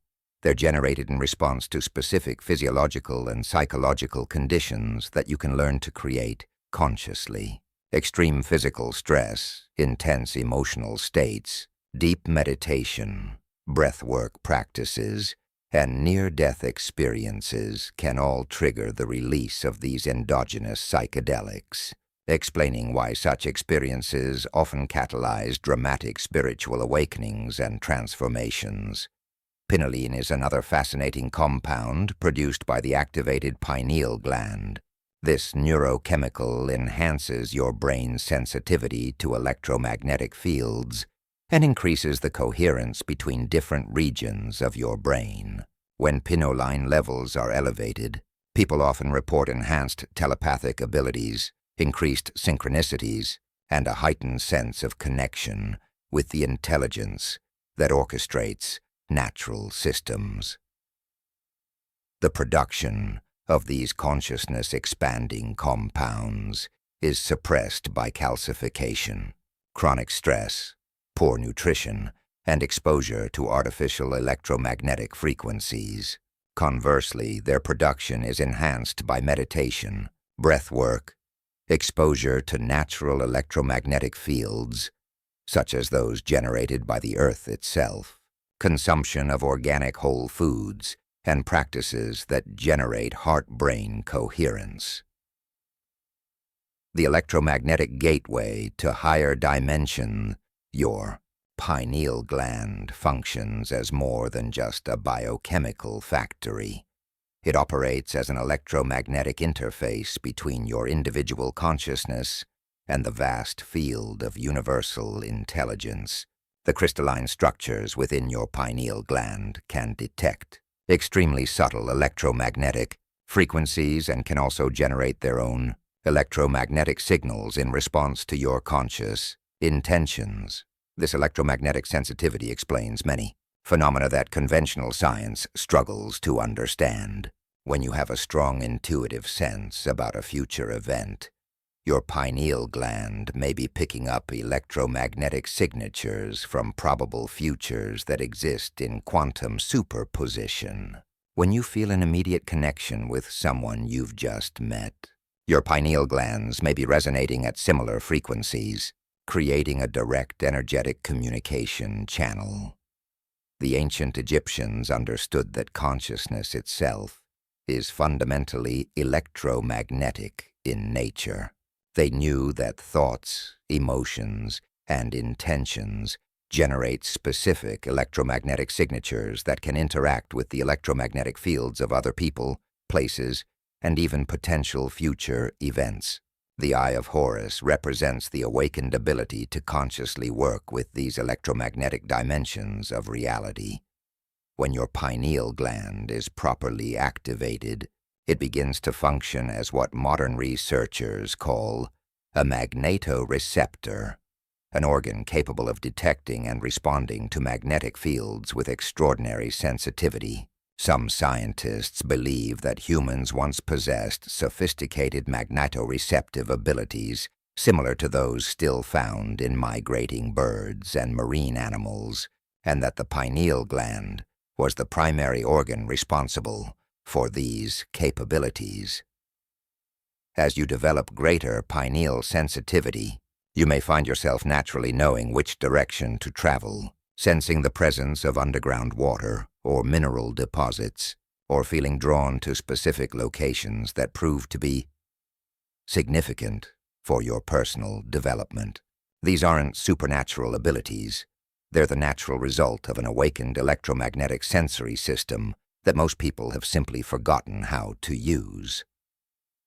Ancient techniques for modern activation. Egyptian mystery schools developed sophisticated practices for activating the pineal gland and awakening the inner eye of Horus.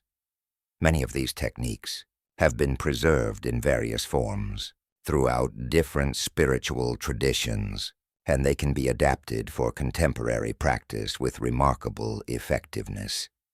Solar and lunar practices formed the foundation of Egyptian pineal activation methods. The ancient initiates understood that exposure to specific wavelengths of natural light at particular times could stimulate pineal function and enhance consciousness. They practiced sun-gazing during the safe hours of sunrise and sunset, allowing the natural light frequencies to enter through their eyes and directly stimulate their pineal glands. Modern research has confirmed that light exposure through the eyes is the primary method by which the pineal gland receives information about environmental light cycles. When you expose yourself to natural sunlight, particularly during the golden hours of sunrise and sunset, you're providing your pineal gland with the full spectrum of light frequencies it needs to produce optimal levels of melatonin and other consciousness-enhancing compounds. And lunar practices involved meditation and ceremony during specific phases of the moon, particularly the new moon and full moon. The Egyptians recognized that the moon's gravitational field influences not just ocean tides, but also the water content within human cells, including the fluid surrounding the pineal gland. By aligning their practices with lunar cycles, they could amplify the effects of their consciousness-expanding work. Breath work and sound practices were equally important in the Egyptian system. Specific breathing patterns can create changes in blood pressure, oxygen levels, and carbon dioxide concentrations that directly influence pineal gland activity. The ancient practitioners developed intricate breathing techniques that could induce altered states of consciousness by creating optimal conditions for endogenous psychedelic production. Certain sound frequencies, particularly those in the range of 40–100 Hz, can create vibrations that resonate with the crystalline structures within the pineal gland. The Egyptians used specific chants, tones, and musical instruments to generate these frequencies during their temple ceremonies. When combined with proper breathing techniques, these sound practices could reliably induce profound alterations in consciousness and perception. Geometric visualization played a crucial role in Egyptian pineal activation practices. The initiates learned to visualize specific geometric forms, spirals, pyramids, and complex mandala patterns. While in deep meditative states, these geometric visualizations serve as templates that help organize electromagnetic energy in patterns that support pineal activation and expanded awareness. The most advanced practitioners learned to visualize light entering through the crown of their head and concentrating in the area of their pineal gland. They would imagine this light growing brighter and more intense until it felt like a miniature sun burning in the center of their brain.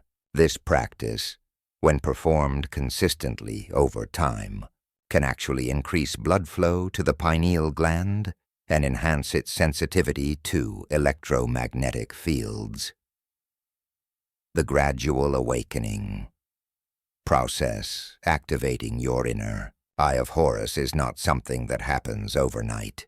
Like any sophisticated biological system, the pineal gland requires time and consistent practice to restore its full function after years or decades of calcification and dormancy.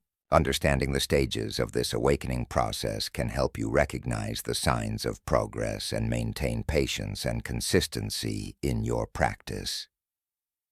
Stage 1. Decalcification and sensitivity begins as soon as you start implementing pineal-supporting lifestyle changes and practices. You may notice improvements in sleep quality, more vivid dreams, and occasional flashes of intuitive insight.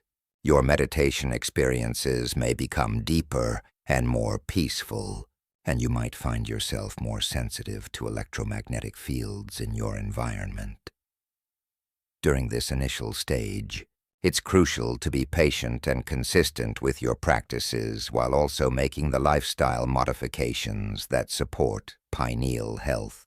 Reduce exposure to fluoride and synthetic chemicals, increase consumption of organic foods, spend more time in natural environments, and minimize exposure to artificial electromagnetic fields whenever possible. Stage 2. Enhanced intuition and perception emerges as calcification continues to dissolve and pineal sensitivity increases. You'll likely notice a significant improvement in your intuitive abilities, stronger gut feelings about people and situations, increased ability to sense others' emotions and intentions, and more frequent experiences of synchronicity and meaningful coincidence. Your dream life typically becomes much more vivid and meaningful during this stage, with dreams that seem to carry important messages or guidance.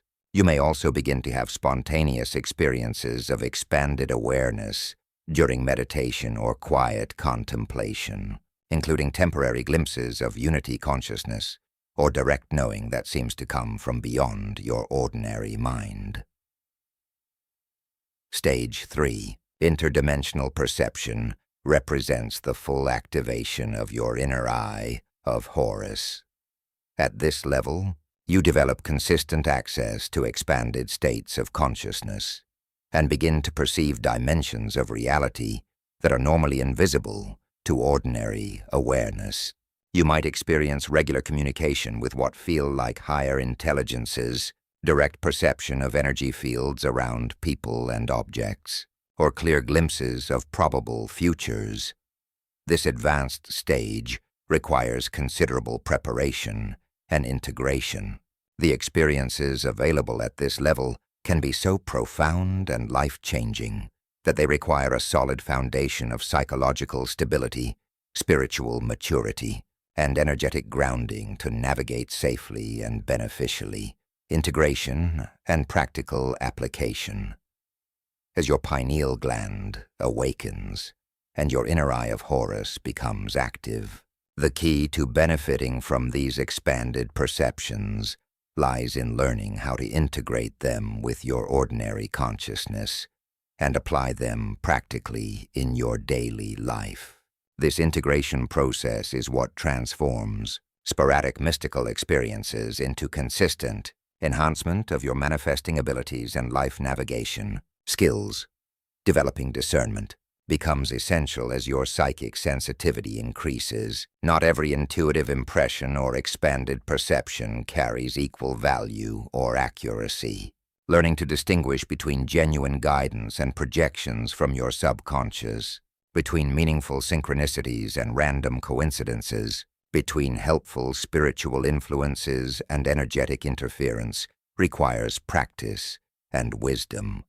The ancient Egyptian texts emphasize that true spiritual perception always leads toward greater love, wisdom, and service to others. If your expanded perceptions are generating fear, grandiosity, or separation from others, these are signs that your ego may be distorting the information you're receiving, or that you may need additional grounding and purification work.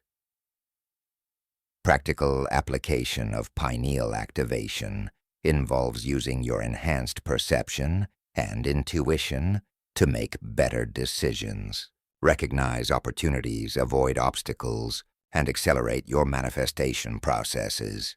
As your inner eye of Horus becomes more active, you'll find yourself naturally knowing which choices will lead toward your desired outcomes and which ones will create unnecessary complications or delays. Your enhanced sensitivity to electromagnetic fields and energy patterns can be applied to everything from choosing the optimal location for your home or office to recognizing the energetic compatibility of potential business partners or romantic relationships. You'll develop what feels like an internal GPS system that can guide you toward experiences and connections that support your highest potential.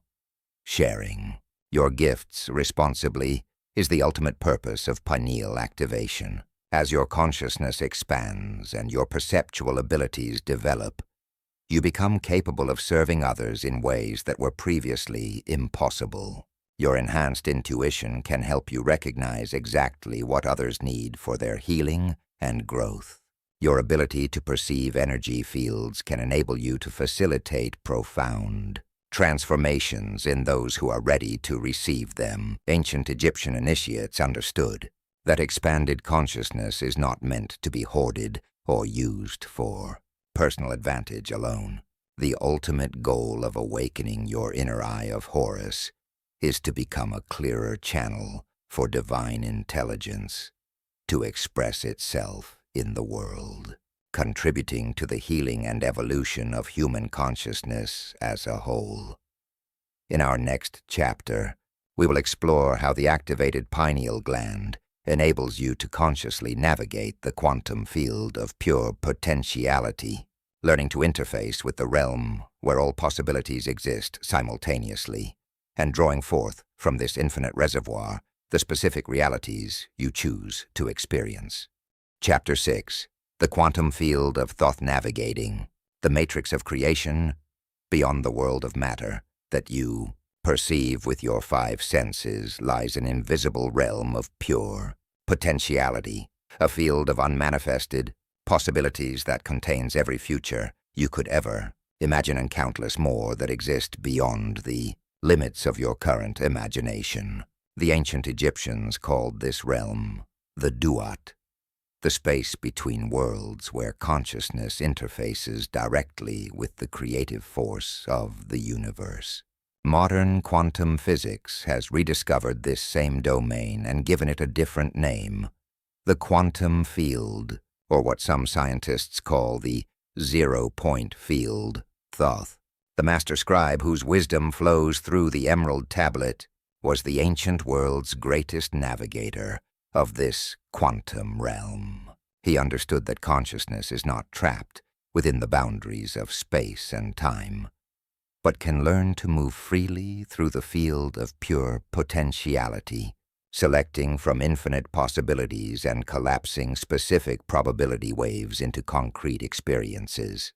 This ability to consciously navigate the quantum field is what made Thoth legendary as a creator of miracles, a master of manifestation, and a bridge between the world of form and the realm of pure possibility. When you develop the ability to consciously access and navigate the quantum field, you transcend the limitations of linear time and three-dimensional space. You gain what the ancients called the vision of Thoth, the capacity to perceive multiple possible futures simultaneously, to identify the pathways that lead to your desired outcomes, and to collapse specific probabilities into manifest reality through the focused application of consciousness itself. The architecture of infinite possibility. 2. Understand how consciousness can navigate and influence the quantum field. You must first grasp the fundamental architecture of reality itself. What you experience as solid separate objects existing in space and time is actually a temporary crystallization of energy patterns emerging from an underlying field of pure potentiality.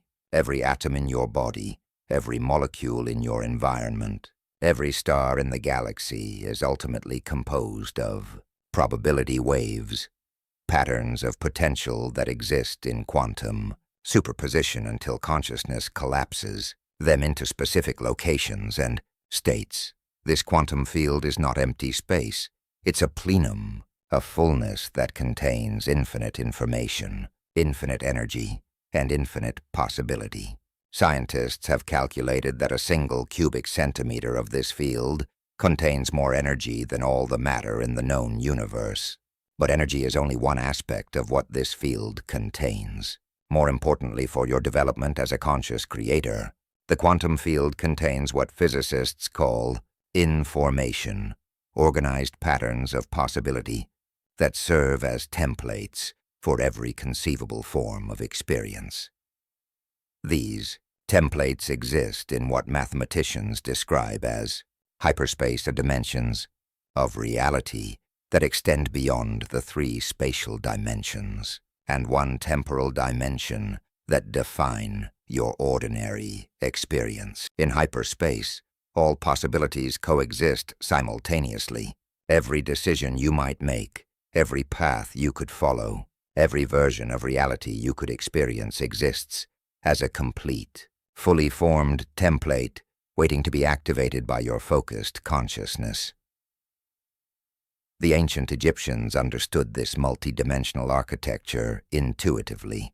Their temples were designed as three-dimensional representations of hyperspatial geometries, allowing initiates to experience expanded states of consciousness that could access these higher dimensional realms.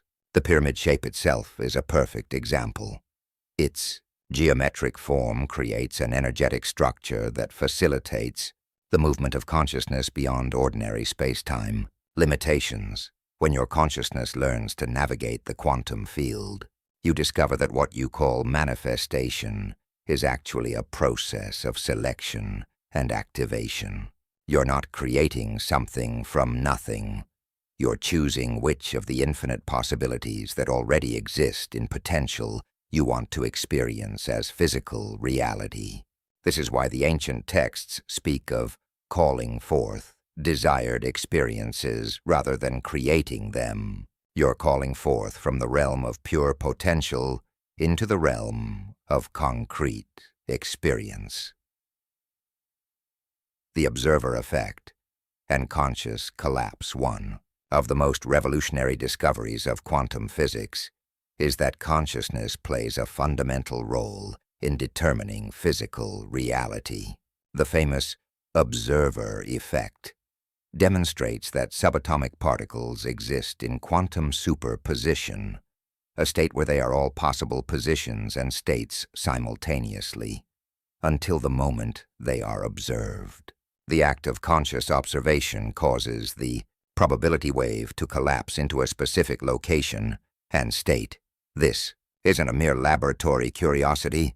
It reveals a fundamental truth about the nature of reality itself. Consciousness doesn't just observe reality. It participates in creating reality at the most basic level. Your awareness, your attention, and your expectations literally influence which version of reality manifests from the field of infinite possibilities. But here's where most people misunderstand the implications. The observer effect doesn't mean that casual, unconscious attention can control reality. The consciousness that collapses quantum possibilities into concrete experiences must be focused, coherent, and sustained. This is why random positive thinking doesn't reliably create positive results, while deep meditative states, intense emotional experiences, and focused ritual practices can generate seemingly miraculous outcomes. The Thoth consciousness within you is precisely this kind of focused, coherent awareness. It's the aspect of your mind that can maintain laser-like concentration on specific possibilities while remaining emotionally detached from outcomes. This combination of intense focus and emotional neutrality creates the optimal conditions for probability wave collapse, allowing you to select desired experiences. From the quantum field with increasing precision and reliability, ancient Egyptian initiates spent years developing this quality of consciousness through disciplined practices of meditation, visualization, and ritual magic. They understood that the ability to navigate the quantum field required not just intellectual understanding, but a fundamental transformation in the quality and coherence of their awareness. This is why the mystery schools placed such emphasis on purification practices, emotional mastery, and mental discipline. These weren't moral requirements, but practical necessities for consciousness development. The holographic nature of information. Physics has discovered that information in the quantum field is stored holographically, meaning that every part contains the whole, and the complete pattern can be reconstructed from any fragment.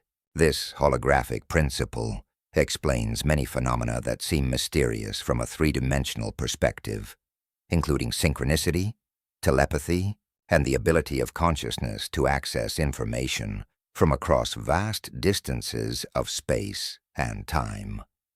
Your individual consciousness is like a holographic fragment of universal consciousness.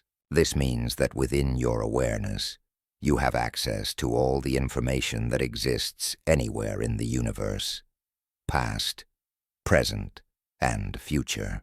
The challenge is learning how to tune your consciousness to access specific types of information from this infinite holographic database.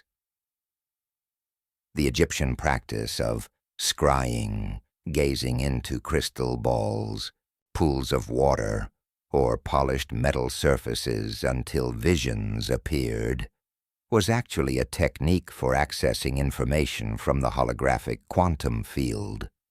The reflective surface served as a focal point that helped quiet the ordinary thinking mind and allow deeper levels of consciousness to access non-local information patterns.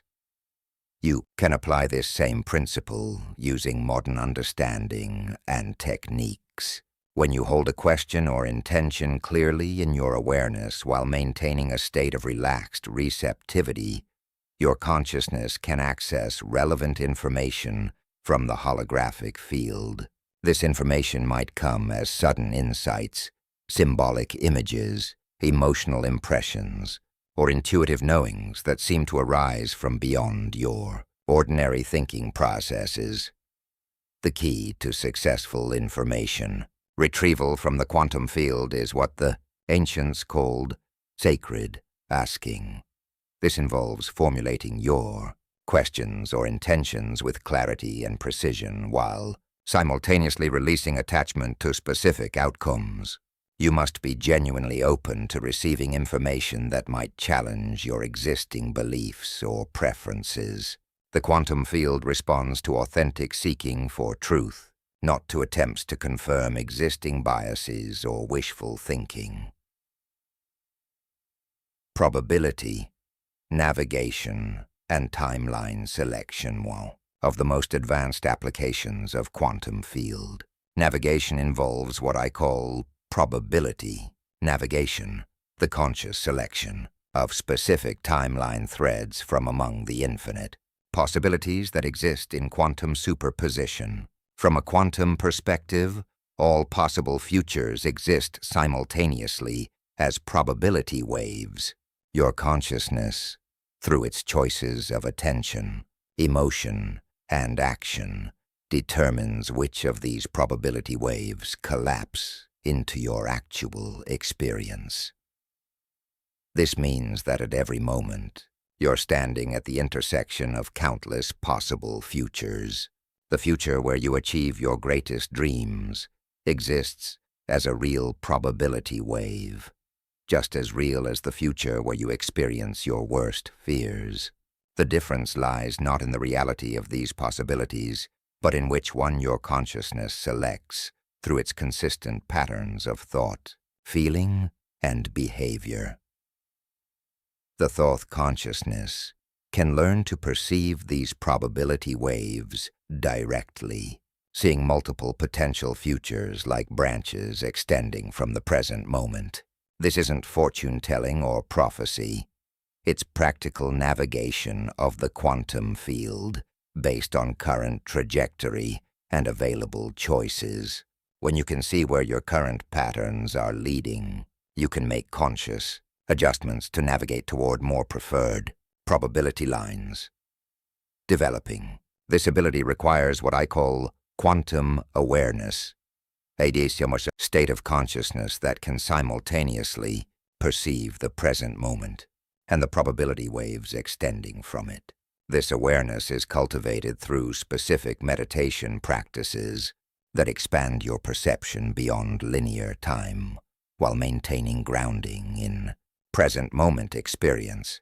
The most effective technique for probability navigation involves what the Egyptians called future visioning.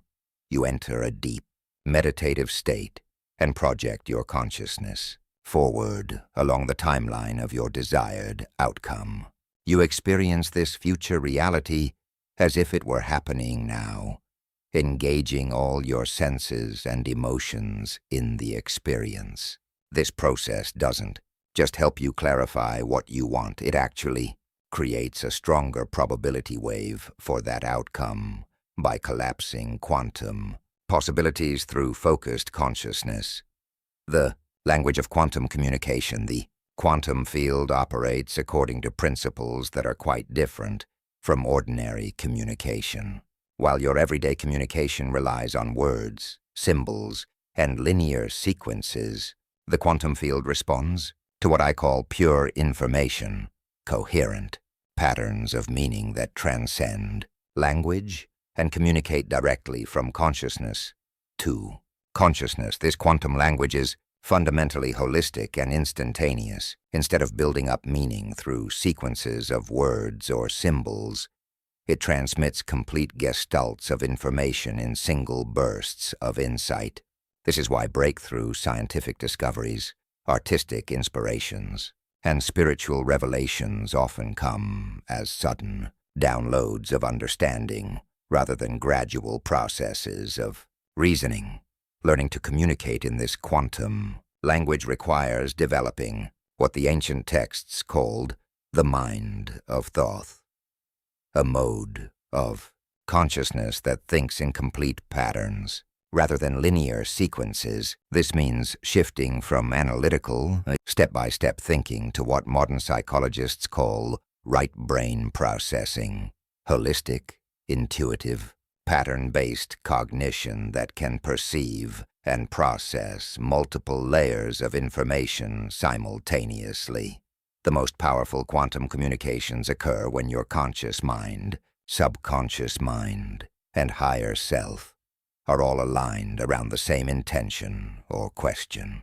This creates what researchers call coherent consciousness, a state where all levels of your awareness are vibrating at the same frequency and broadcasting the same message into the quantum field. When you achieve this level of coherence, the quantum field responds with extraordinary precision and speed. Synchronicities multiply, resources appear, and circumstances align in ways that seem magical from ordinary perspectives, but feel natural when you understand the principles of quantum communication. Mastering quantum influence, the ultimate goal of developing your ability to navigate the quantum field, is not just to access information or perceive possibilities, but to consciously influence which possibilities manifest as concrete experiences. This ability, what the ancients called divine magic, and what modern practitioners might call conscious manifestation, requires a deep understanding of how consciousness interfaces with the quantum field to influence probability wave collapse. The first principle of quantum influence is that consciousness must be coherent and sustained to effectively collapse probability waves. Brief moments of positive thinking or occasional visualization exercises have minimal impact on the quantum field. Lasting influence requires what I call probability saturation, maintaining consistent emotional and mental alignment with your desired outcome until it reaches a critical threshold where collapse into physical reality becomes inevitable. This doesn't mean you have to think about your desires constantly or strain to maintain perfect positivity. Instead, it means establishing what quantum physicists call attractor patterns, stable configurations of consciousness that naturally draw your attention and energy back to aligned states, even when external circumstances might temporarily pull you off course. The most effective attractor patterns are created through regular practice of what I call quantum programming, consciously accessing the field of pure potentiality and implanting specific information patterns that continue to influence probability waves, even when your conscious attention is focused elsewhere. This is similar to how a computer program continues to run in the background while you're using other applications. Ancient Egyptian priests and priestesses were master practitioners of quantum programming. Their elaborate temple rituals weren't just religious ceremonies. They were sophisticated technologies for implanting specific information patterns into the quantum field. The geometric designs of their temples, the mathematical proportions of their art, the astronomical alignments of their monuments, all served to create and maintain attractor patterns that could influence consciousness and reality across vast spans of time. The ethics of quantum navigation. You develop greater ability to navigate and influence the quantum field. You'll inevitably encounter questions about the ethical use of these capabilities. The power to consciously influence reality carries tremendous responsibility, and the ancient wisdom traditions developed sophisticated ethical frameworks to guide practitioners in the responsible application of their abilities. The fundamental principle underlying all ethical quantum navigation is what the Egyptians called Ma'at, divine order, truth, and justice. Any use of quantum influence that serves to increase harmony, healing, and evolution for all beings involved is aligned with Ma'at. Conversely, attempts to use quantum influence for purely selfish purposes, to harm others, or to manipulate people without their consent violates Ma'at and ultimately creates negative consequences for the practitioner. This doesn't mean you can't use quantum navigation to improve your personal circumstances or fulfill your individual desires. Rather, it means ensuring that your personal fulfillment serves the larger good and doesn't come at the expense of others' well-being. The universe naturally supports intentions that increase the overall coherence and evolution of consciousness, while it tends to resist or undermine intentions that increase fragmentation and conflict. The most powerful and sustainable quantum influence occurs when your individual desires are aligned with what serves the highest good of all. This creates what I call quantum resonance, a state where your personal intentions are supported by the natural evolutionary force of the universe itself. When you achieve this alignment, manifestation becomes not just easier, but inevitable, because you're working with the fundamental, creative impulse of existence rather than against it. Integration and daily practice developing mastery of quantum field navigation is not something that happens only during meditation retreats or special ceremonies. Like any sophisticated skill, it requires consistent daily practice, integrated into the fabric of your ordinary life. Every moment offers opportunities to consciously engage with the quantum field and strengthen your ability to influence reality through focused consciousness. The practice begins with what I call quantum awareness, maintaining moment-to-moment recognition that you are constantly interacting with the field of pure potentiality through your thoughts, emotions, and choices. This means taking responsibility for the quality of consciousness you're broadcasting and recognizing that every mental and emotional state is either supporting or undermining your desired outcomes. Throughout your day, you can practice micro-navigations, brief moments of conscious quantum field engagement where you clearly visualize desired outcomes, feel the emotions associated with their fulfillment, and then release attachment to specific timelines or methods of manifestation. These micro-navigations might last only seconds, but their cumulative effect is profound. Advanced practitioners learn to live in what I call quantum coherence, a state where their entire lifestyle becomes aligned with conscious reality creation. This includes not just meditation and visualization practices, but conscious choices about diet, exercise, environment, relationships, and daily activities that support and enhance their ability to maintain coherent consciousness and effectively interface with the quantum field. The ultimate goal is to reach a state where quantum navigation becomes as natural and effortless as breathing. You no longer have to work hard to manifest desired outcomes because your entire being has become a coherent expression of your highest intentions. Your very presence becomes the attractor pattern that naturally draws forth experiences aligned with your deepest values and most authentic desires.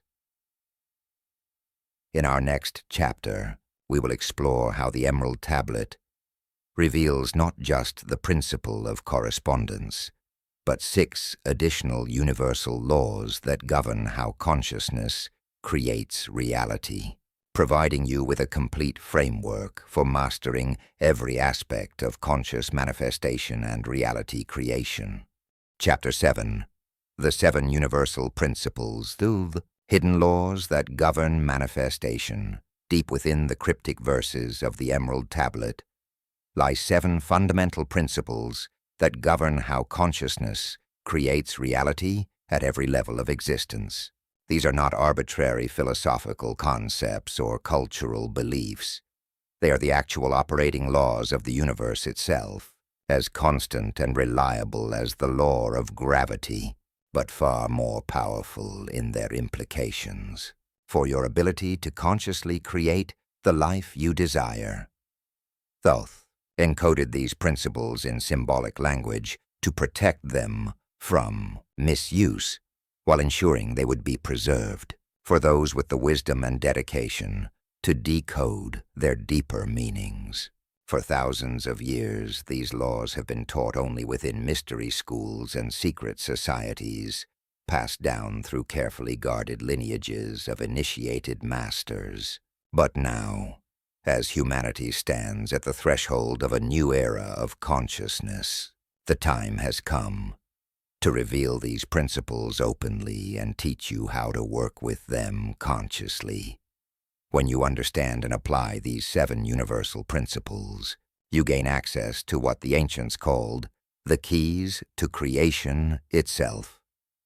You learn to work with the fundamental forces that shape reality Rather than struggling against them, you discover how to align your individual consciousness with the cosmic laws that govern manifestation, allowing you to create with the same effortless power that organizes galaxies and orchestrates the intelligence within every living cell.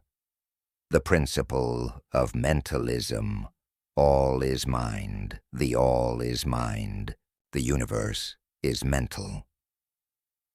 The first and most fundamental principle, revealed in the Emerald Tablet, is that everything in existence, from the smallest subatomic particle to the largest galactic structure, exists within and emerges from universal consciousness. What you perceive as physical matter is actually condensed thought, crystallized consciousness that has slowed its vibration enough to appear solid to your senses. This principle doesn't mean that physical reality is just an illusion or that matter doesn't exist. Rather, it reveals that matter is one form that consciousness can take, just as ice, water, and steam are all different forms of the same fundamental substance.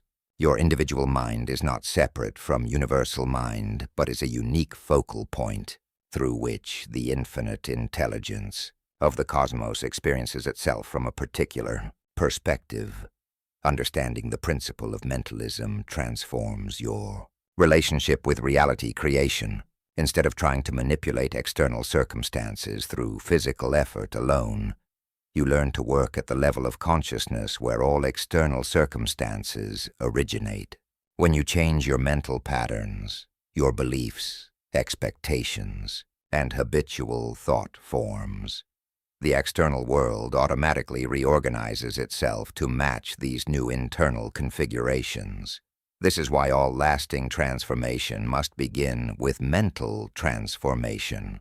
You cannot create sustained changes in your health, relationships, or financial circumstances by focusing only on external strategies while maintaining the same mental patterns that created your current situation. The principle of mentalism teaches you that your outer world is a perfect reflection of your inner mental state, and lasting change requires alignment. At the mental level first, the practical application of mentalism involves developing what the ancient texts called mental transmutation, the conscious ability to change the quality and content of your thoughts.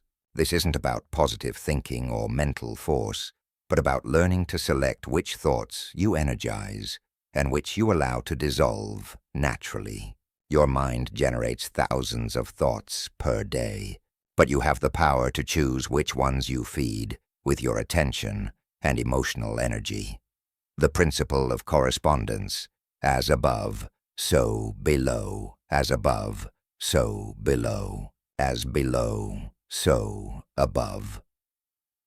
We explored this principle in depth in Chapter 3, but its importance cannot be overstated. It is the master key that unlocks understanding of all the other universal laws. The principle of correspondence reveals that the same patterns operate at every level of reality, from the cosmic scale down to the quantum level, from universal consciousness down to individual awareness. This principle is what makes personal transformation possible, because your individual consciousness corresponds to universal consciousness. Changes you make within your personal awareness automatically create corresponding changes in your external experience. Your inner work doesn't just affect your internal state. It literally reshapes the reality you experience through the law of correspondence. The advanced application of this principle involves learning to work simultaneously at multiple levels of correspondence. Instead of trying to change only your personal circumstances, you learn to align with larger cosmic patterns and cycles that can amplify your individual efforts exponentially. This is why ancient traditions paid such attention to astronomical cycles, seasonal patterns, and natural rhythms. They understood how to work with cosmic correspondences to enhance their manifestation work. When you master the principle of correspondence, you realize that there are no limits to what you can transform in your life. Because any pattern that exists at one level of reality can be changed by working with its correspondence at any other level. Physical illness can be transformed by healing emotional patterns. Financial limitations can be dissolved by changing mental beliefs. Relationship conflicts can be resolved by addressing spiritual misalignments. The principle of vibration. Nothing rests. Nothing rests. Everything moves. Everything vibrates. Modern physics has confirmed what the ancient masters always knew. Everything in existence is in constant motion, vibrating at specific frequencies that determine its characteristics and properties. What appears to be solid matter is actually energy vibrating at relatively slow frequencies, while thoughts and emotions vibrate at much higher frequencies that can directly influence the organization of matter.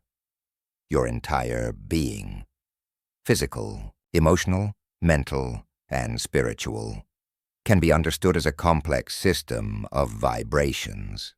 Your health is determined by the vibrational harmony or discord within your body. Your emotional state reflects the vibrational frequency of your energy field.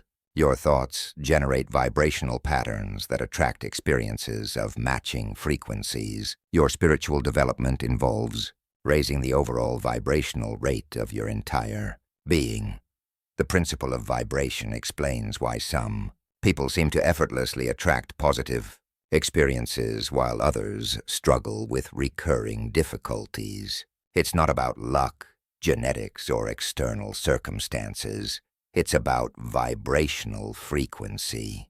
When you consistently maintain high-frequency states like love, gratitude, and joy, you naturally attract experiences that match those frequencies. When you chronically vibrate at lower frequencies like fear, anger, and resentment, you magnetically draw circumstances that reflect those dense vibrations. Mastering the principle of vibration involves learning to consciously adjust your vibrational frequency to match the reality you want to experience. This requires developing sensitivity to your own vibrational state and learning specific techniques for raising your frequency when it drops into lower, limiting ranges. The most powerful method for vibrational transformation is what the ancients called sympathetic resonance. When you spend time in the presence of higher vibrational frequencies, whether through exposure to beautiful music, time in nature, meditation, or association with elevated people, your own vibrational rate naturally begins to match these higher frequencies. This is why spiritual seekers throughout history have sought out temples, sacred sites, and enlightened teachers, not just for intellectual knowledge, but for vibrational transmission. The principle of polarity, everything is dual. Everything is dual. Everything has poles. Everything has its pair of opposites. The fourth principle reveals that all manifestation occurs through the interaction of polar opposites. Hot and cold are not separate phenomena, but different degrees of the same thing. Temperature, love, and fear are not unrelated emotions, but opposite poles of the same spectrum of feeling. Success and failure are not different destinies, but varying expressions of the same creative process. Understanding polarity prevents you from making the common mistake of trying to eliminate one pole while embracing only the other. You cannot experience lasting joy by suppressing sadness, create genuine abundance by rejecting scarcity, or achieve authentic confidence by avoiding all uncertainty. Instead, the principle of polarity teaches you to work with both poles consciously, using the tension between opposites as the creative force that generates new possibilities. The ancient alchemists understood that transformation occurs not by choosing one pole over another, but by finding the point of balance between opposites, where a third possibility can emerge. This is what they called the middle path, or the razor's edge, a state of consciousness that transcends polarity while embracing both poles fully.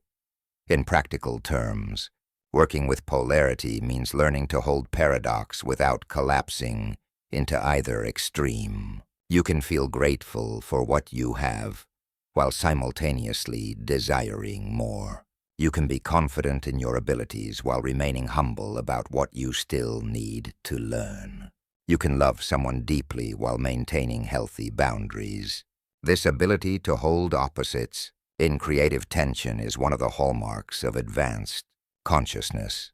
The master principle for working with polarity is what the Emerald Tablet calls transmutation, instead of being at the mercy of polar swings, bouncing between optimism and pessimism, love and fear, confidence and doubt. You learn to transmute lower pole expressions into higher ones. Fear can be transmuted into excitement, anger into passion, doubt into curiosity, and limitation into creative challenge. The principle of rhythm. Everything flows. Everything flows, out and in. Everything has its tides. All things rise and fall. The fifth principle recognizes that all manifestation occurs in rhythmic cycles, like waves flowing in and out, tides rising and falling, seasons changing in eternal succession. Nothing in nature remains static. Everything moves in patterns of expansion and contraction, creation and destruction, manifestation and rest. Your personal life unfolds according to these same rhythmic principles. You experience cycles of high energy and low energy, periods of rapid growth and times of integration, phases of external activity, and intervals of inner reflection. Understanding the principle of rhythm prevents you from fighting against these natural cycles and teaches you to work with them consciously. Many people exhaust themselves by trying to maintain constant upward momentum, not realizing that periods of apparent inactivity or even temporary setbacks are natural parts of the creative process. Just as a farmer doesn't plant seeds in winter or expect immediate harvest after planting, conscious creators learn to align their efforts with the natural rhythms of manifestation. The key to mastering rhythm is developing what the ancients called right timing, the ability to recognize which phase of the cycle you're in and what actions are most appropriate for that phase. During expansion phases, you focus on taking action, making decisions, and moving projects forward. During contraction phases, you emphasize reflection, planning, and inner preparation for the next cycle of expansion. Advanced practitioners learn to work with multiple rhythmic cycles simultaneously.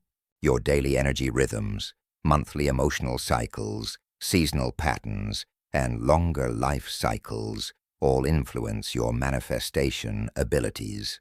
When you align your important activities with supportive rhythmic patterns, you can accomplish far more with much less effort than when you work against natural timing.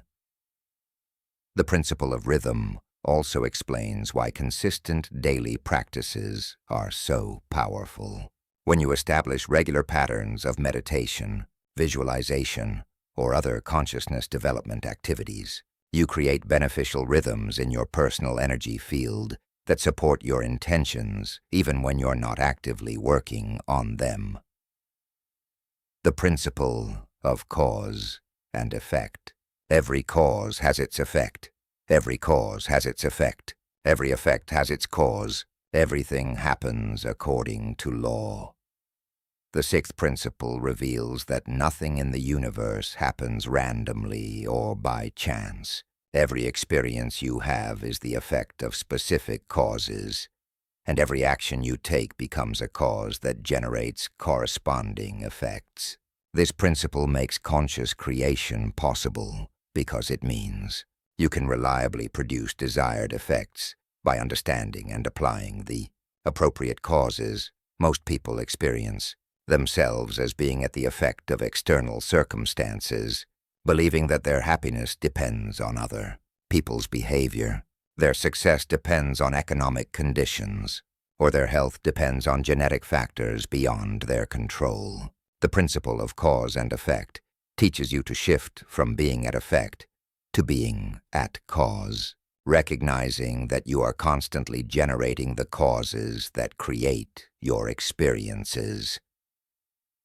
This doesn't mean that you're responsible for every circumstance that occurs in your life, especially those that happened before you developed conscious awareness of these principles. Rather, it means that once you understand cause and effect, you have the power to become the conscious cause of future effects rather than the unconscious victim of past causes set in motion by yourself or others. The most important application of this principle involves understanding the law of mental causation, the fact that thoughts and emotions are causes that generate corresponding effects in your physical experience. When you maintain consistent mental and emotional patterns focused on specific outcomes, you set in motion a chain of causation that will inevitably produce results aligned with those patterns. However, there's often a time lag between mental causes and physical effects, which can make it difficult to recognize the connection. You might generate specific mental causes today that don't manifest as physical effects until weeks or months later. This delayed manifestation is why consistency and persistence are so crucial in consciousness work. You must maintain your causal patterns long enough for their effects to appear in physical reality. The advanced understanding of cause and effect recognizes that consciousness operates at multiple causal levels simultaneously. Your thoughts cause changes in your emotions, which cause changes in your behavior, which cause changes in your circumstances, which influence other people's responses, which create larger social effects. When you take conscious responsibility for the quality of your thoughts and emotions, you become a positive causal force that can influence not just your personal reality, but the collective consciousness of which you're a part. The principle of gender. Gender is in everything. Gender is in everything. Everything has its masculine and feminine principles. The seventh and final principle reveals that creation occurs through the interaction of complementary forces that the ancients recognized as masculine and feminine principles. These are not limited to biological gender, but represent fundamental creative polarities that operate at every level of existence, from the positive and negative charges in atoms to the active and receptive aspects of consciousness. In the realm of manifestation, the masculine principle represents the focused, directive, assertive aspect of consciousness, your ability to set clear intentions, make definite decisions, and take purposeful action. The feminine principle represents the receptive, nurturing, intuitive aspect of consciousness, your ability to receive guidance, allow natural unfolding, and trust the creative process. Most people are overdeveloped in one principle and underdeveloped in the other, which creates imbalance in their manifestation abilities. Those who are overly masculine in their approach try to force outcomes through willpower and struggle, often creating resistance and burnout. Those who are overly feminine in their approach may have beautiful visions and intentions but lack the focused action necessary to bring them into physical reality. Masterful manifestation requires the conscious integration and balance of both masculine and feminine principles. You must be able to set clear intentions, masculine, and remain open to how those intentions manifest, feminine. You must take consistent action, masculine, while also allowing space for synchronicity and natural timing, feminine. You must maintain focus and discipline, masculine, while staying connected to your intuitive guidance. Feminine. The principle of gender also reveals why collaboration and partnership are so powerful in manifestation work. When two or more people combine their consciousness around shared intentions, they can create a more complete expression of both masculine and feminine principles than either could achieve alone. This is one reason why spiritual traditions often emphasize community and group practice, not just for social support, but for the enhanced creative power that emerges from balanced masculine-feminine collaboration. In your personal development, working with the principle of gender means healing any splits between your inner masculine and feminine aspects. This might involve developing greater decisiveness and action orientation if you tend to be overly passive, or cultivating more receptivity and patience if you tend to be overly forceful. The goal is to become whole within yourself, capable of expressing both principles as appropriate to each situation. Integrating the 7 principles. While each of the 7 universal principles can be studied and applied individually, their true power emerges when you learn to work with all 7 simultaneously. They form an integrated system of cosmic law that governs every aspect of manifestation and consciousness. Development, the principle of mentalism, provides the foundation by establishing that consciousness is primary and matter is secondary. Correspondence gives you the master key for understanding how changes at one level create changes at all levels. Vibration teaches you how to work with frequency and resonance to attract desired experiences. Polarity shows you how to use opposition and paradox as creative forces. Rhythm helps you align with natural timing and cycles. Cause and effect reveals how to become the conscious creator of your experiences. And gender teaches you to balance active and receptive modes of consciousness. When you understand these 7 principles not just intellectually but experientially, when they become living principles that guide your daily choices and actions, you gain access to what the ancient masters called divine power. This is not the power to dominate or control others, but the power to work in harmony with universal law to create experiences that serve the highest good of all. The integration process involves what I call principle cycling, regularly reflecting on how each of the 7 principles applies to your current life situation and manifestation goals. You might ask yourself, how does the principle of mentalism apply to this challenge? What correspondences can I work with to support this intention? How can I raise my vibrational frequency around this issue? What polarities am I working with? And how can I find creative balance? What rhythm or timing considerations are relevant? What causes am I setting in motion, and what effects am I likely to create?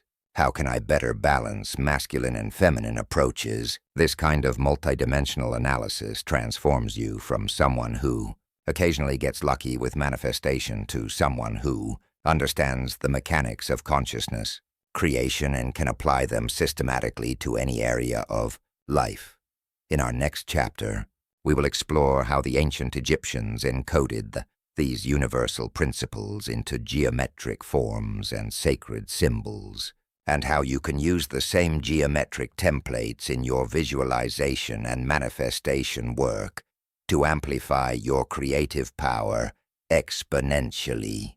Chapter 8. The Sacred Geometry of Consciousness Building. Realities with divine patterns, hidden within the mathematical proportions of a nautilus shell, the spiral arms of galaxies, and the intricate patterns of a snowflake, lies a secret language that reveals the fundamental blueprints of creation itself. This language is sacred geometry, the divine mathematics that consciousness uses to organize energy into form, to transform the invisible into the visible, and to give structure to the infinite creative potential of the universe.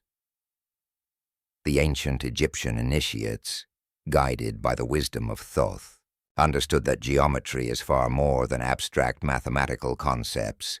It is the actual technology of consciousness creation.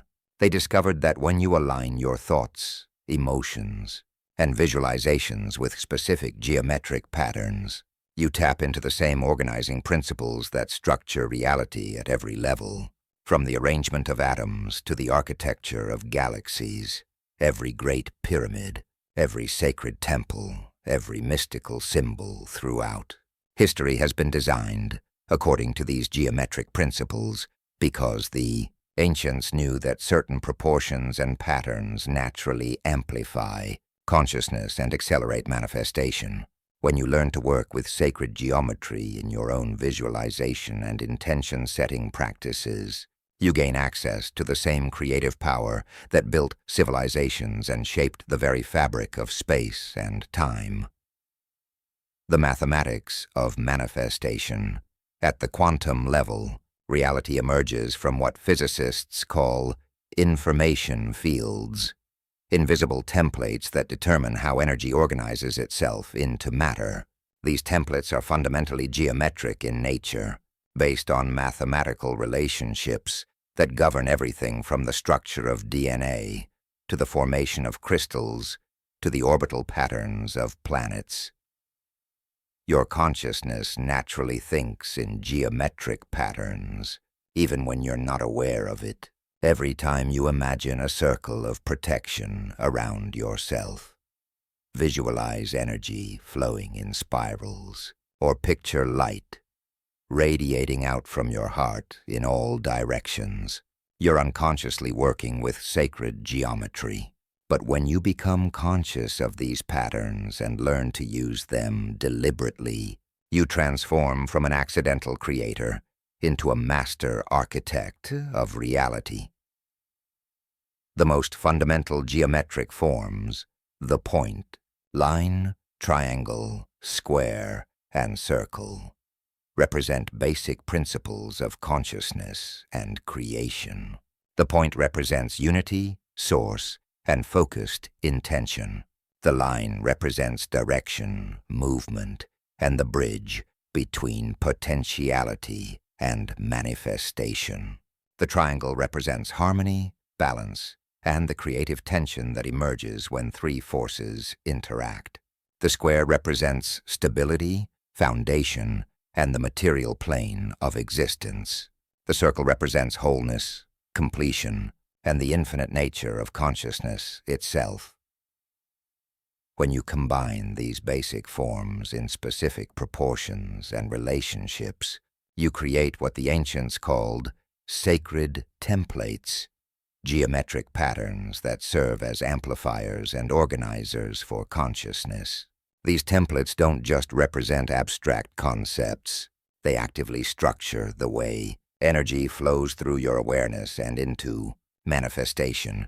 The most powerful of these sacred templates are based on what mathematicians call the golden ratio, a proportion that appears throughout nature and creates a sense of perfect harmony and balance when perceived by human consciousness. When you organize your visualizations according to golden ratio proportions, you align your creative efforts with the same mathematical principles that govern the growth of plants, the formation of galaxies, and the structure of the human body itself. The Fibonacci spiral, nature's creative algorithm. Perhaps the most important geometric pattern for conscious creation is the Fibonacci spiral, a logarithmic spiral based on the famous Fibonacci sequence, where each number is the sum of the two preceding numbers. 1, 2, 3, 5, 8, 13, 21, 34, 55. In this sequence generates a spiral that appears everywhere in nature. The arrangement of seeds in a sunflower, the chambers of a nautilus shell, the spiral arms of galaxies. and even the proportions of the human brain. The Fibonacci spiral represents the optimal pattern for growth and expansion while maintaining structural integrity. When consciousness organizes itself according to this pattern, it naturally moves toward greater complexity, beauty, and coherence without losing its essential unity. This is why meditation practitioners often report experiencing spiraling sensations of energy during deep states, and why many breakthrough insights come as spiraling cascades of understanding, rather than linear progressions of thought. In your manifestation work, you can use the Fibonacci spiral as a template for organizing your desires and intentions. Instead of thinking of your goals as fixed destinations, envision them as points along an expanding spiral that grows larger and more magnificent with each revolution. This prevents the limitation that comes from setting too small goals while also providing a sense of natural progression and organic growth. The practical application involves visualizing your current situation as the center point of a Fibonacci spiral, then seeing each stage of your desired development as the next expansion of the spiral. Your consciousness naturally follows this spiral pattern, drawing you toward experiences and opportunities that support your continued growth while maintaining connection to your essential core identity. Advanced practitioners learn to visualize multiple Fibonacci spirals simultaneously, one for their personal development, another for their relationships, another for their career, and so on. These spirals can intersect and influence each other at specific points, creating what I call spiral synchronicities, moments when different areas of life align to support quantum leaps in overall development. The Platonic solids, building blocks of reality. Ancient Greek philosopher Plato identified 5 three-dimensional geometric forms that represent the fundamental building blocks of physical reality: the tetrahedron, fire; the cube, earth; the octahedron, air; the icosahedron, water; and the dodecahedron, ether or consciousness. These Platonic solids are the only three-dimensional forms where all faces, edges, and angles are identical, making them perfect examples of geometric harmony and balance. Modern science has discovered that these same geometric forms appear at the quantum level, in the structure of molecules, in the arrangement of atoms in crystals, and in the organization of energy fields around living organisms. This confirms what the ancient masters intuited. These 5 forms represent the fundamental patterns through which consciousness organizes energy into matter. Each Platonic solid carries specific energetic qualities that can be used in visualization and meditation practices.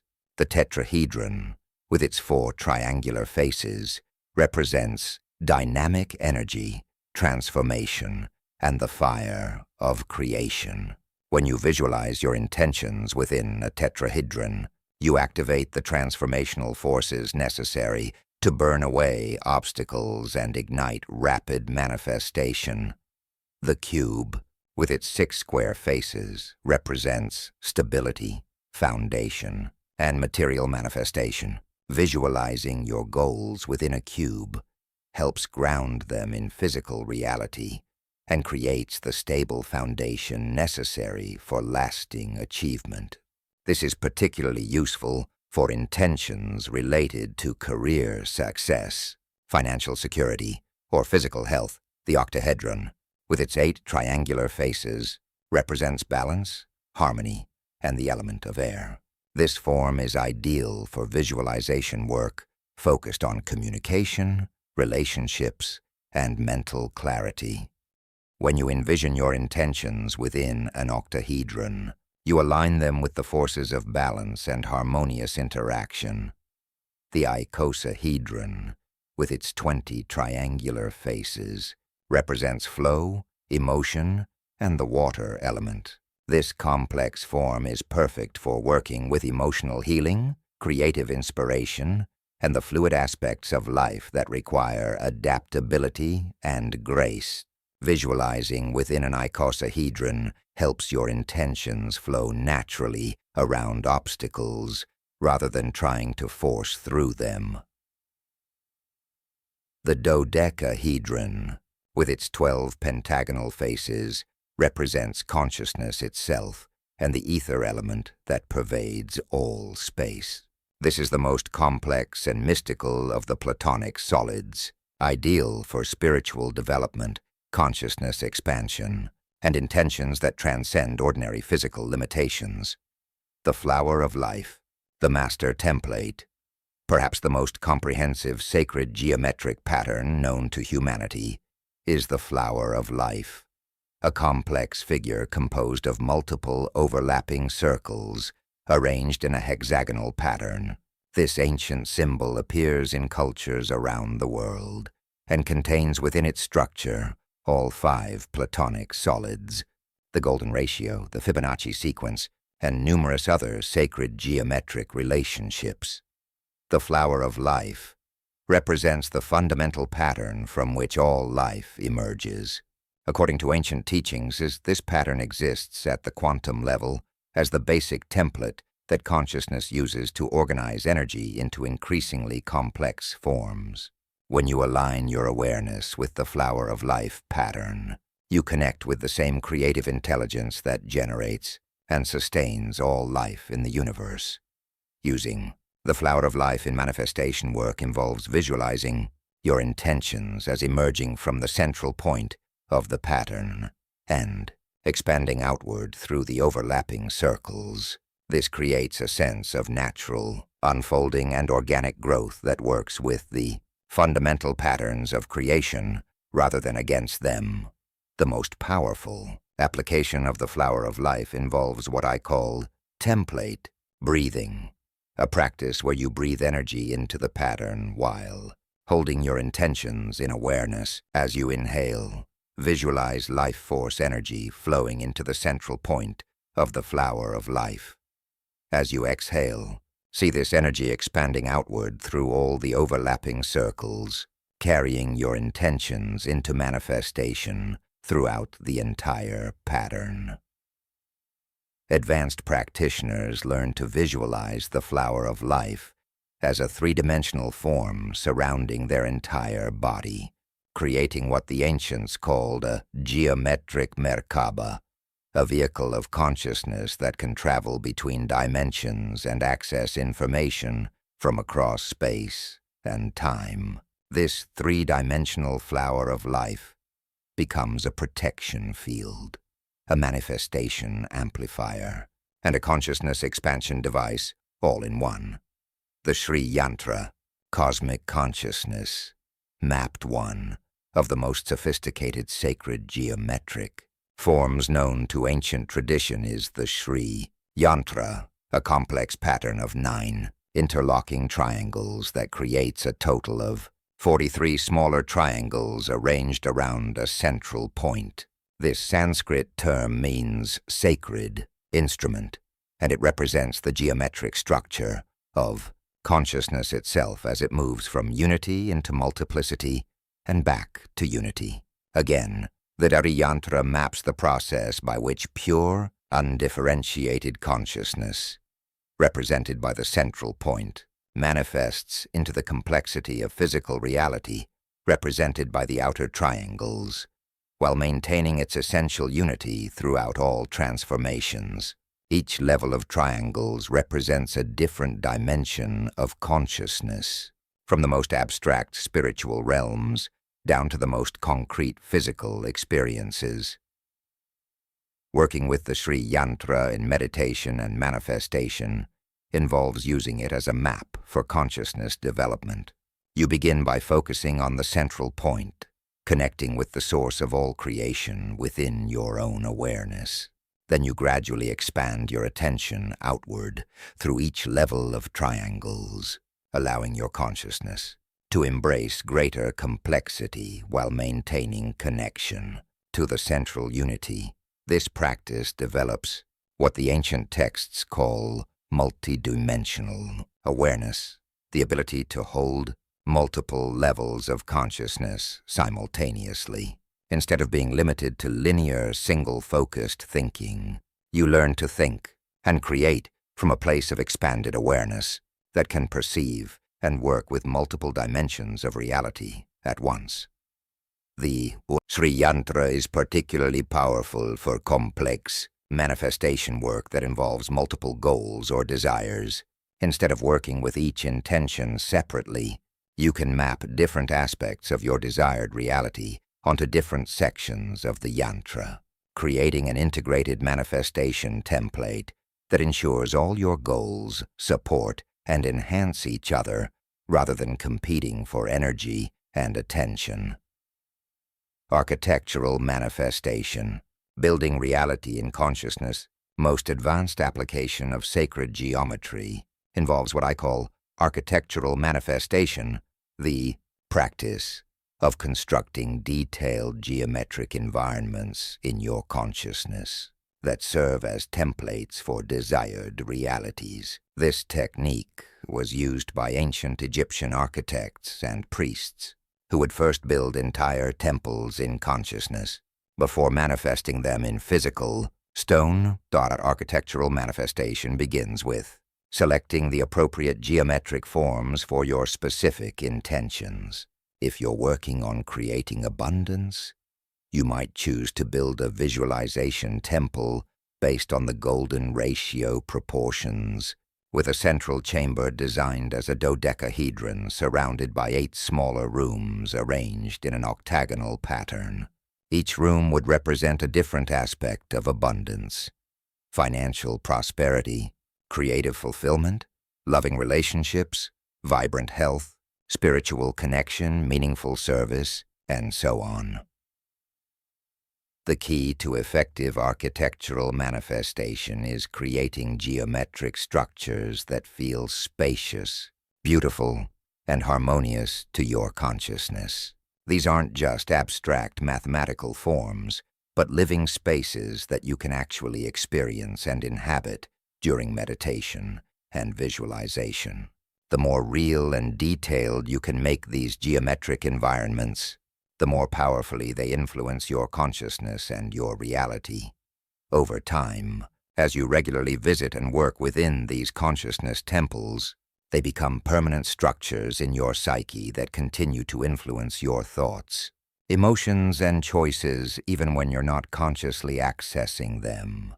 They serve as ongoing geometric programs that continuously broadcast the frequencies and patterns necessary to manifest your intentions in physical reality. Advanced practitioners often maintain multiple architectural environments for different purposes: a healing temple based on octahedral geometry for health and regeneration, a creativity studio built around spiral patterns for artistic inspiration, a wisdom library constructed with triangular forms for spiritual development, and a manifestation laboratory designed with cubic geometry for material success. The golden ratio in daily life. While complex geometric visualizations are powerful tools for focused manifestation work, you can also apply sacred geometric principles to enhance your daily experience in simple, practical ways. The golden ratio appears naturally in many aspects of life, and when you consciously align with these proportions, you create greater harmony and flow in your experiences. In your physical environment, arranging furniture and decorations according to golden ratio proportions create spaces that feel naturally harmonious and uplifting. Dividing wall space, positioning artwork, and organizing rooms using these mathematical relationships produces environments that unconsciously support elevated states of consciousness and creative thinking. In your daily schedule, you can apply golden ratio timing to create more balanced and productive rhythms. Instead of dividing your day into equal segments, try organizing your activities according to golden ratio proportions. spending about 62% of your time on your most important priorities and 38% on secondary activities.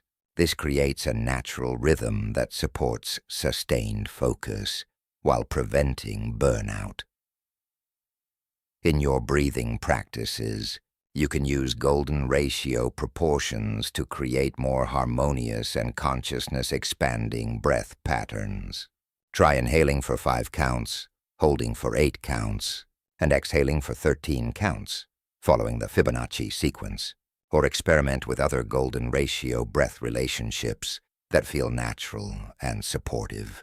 Even in your thought patterns, you can apply geometric principles by organizing your mental attention according to sacred proportions. Spend about 62% of your mental energy focusing on what you want to create, and only 38% on analyzing current problems or limitations. This creates a natural thought geometry that supports manifestation while maintaining realistic awareness of current circumstances. Sacred sound and geometric resonance. The relationship between sacred geometry and sound has been understood by mystery schools for millennia. Every geometric form has a corresponding vibrational frequency, and when you combine geometric visualization with specific sound patterns, you create powerful resonance effects that can dramatically amplify your manifestation abilities. Each of the Platonic solids resonates with particular sound frequencies. The tetrahedron resonates with the note C, representing the fundamental creative force. The cube resonates with the note D, supporting manifestation in the physical realm.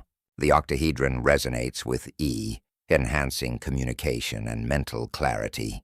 The icosahedron resonates with F, supporting emotional flow and creative expression. The dodecahedron resonates with G, facilitating consciousness expansion and spiritual connection. You can enhance your geometric visualization work by toning these notes while focusing on the corresponding forms. The combination of visual geometry and resonant sound creates what researchers call synesthetic consciousness, a state where multiple sensory channels work together to amplify the overall effect beyond what either could achieve alone. More advanced practitioners work with complex geometric sound relationships, creating what the ancients called harmonic temples, visualization environments that incorporate both geometric forms and musical harmonies based on mathematical relationships. These harmonic temples can induce profound alterations in consciousness and accelerate manifestation by aligning multiple dimensions of awareness with the same underlying geometric patterns. The ultimate expression of this work involves what I call living geometry state, where your entire being becomes aligned with sacred geometric patterns, where your thoughts flow in golden spirals, your emotions pulse in harmonic ratios, and your actions express the perfect proportions of universal harmony. Integration, becoming a geometric creator. As you develop proficiency with sacred geometric principles, the goal is not just to use these patterns during formal meditation or visualization sessions, but to integrate geometric consciousness into every aspect of your life. You begin to see and think in terms of sacred patterns, recognizing the geometric foundations underlying all your experiences. This integration transforms you into what the ancient masters called a geometric creator, someone who naturally organizes their thoughts, emotions, and actions according to the same mathematical principles that structure reality itself. Your very presence begins to broadcast geometric harmony, influencing everyone and everything in your environment toward greater coherence and beauty. The journey of geometric consciousness development is itself a spiral, with each revolution bringing deeper understanding and more sophisticated applications.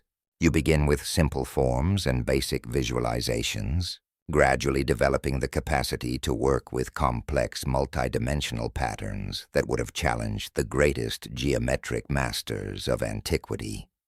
As your geometric consciousness matures, you realize that the ultimate sacred geometry is the geometry of love itself, the pattern that emerges when consciousness recognizes its fundamental unity with all existence. This love geometry transcends all particular forms while expressing itself through infinite variations of beauty, harmony, and creative power. In our next chapter, we will explore one of the most mysterious and powerful symbols in the Egyptian tradition, the caduceus of Hermes, and discover how this ancient emblem reveals the secret of balancing the dual forces of creation within your own consciousness to generate states of profound inner harmony and external manifestation power. Chapter 9. The caduceus of Hermes, equilibrating the dual forces of creation in the pantheon of ancient symbols. Few carry as much mystery and power as the caduceus of Hermes, the staff entwined by two serpents, crowned with wings, that has served for millennia as the emblem of healing, transformation, and divine communication. Yet most people today see this symbol only in its diluted form as a medical logo, completely unaware that it contains one of the most profound secrets of consciousness development. Ever encoded in symbolic form, the caduceus is far more than an ancient artifact or decorative symbol. It is a precise map of human energetic anatomy and a detailed instruction manual for achieving what the Greeks called kenosis, and the Egyptians knew as the marriage of opposites.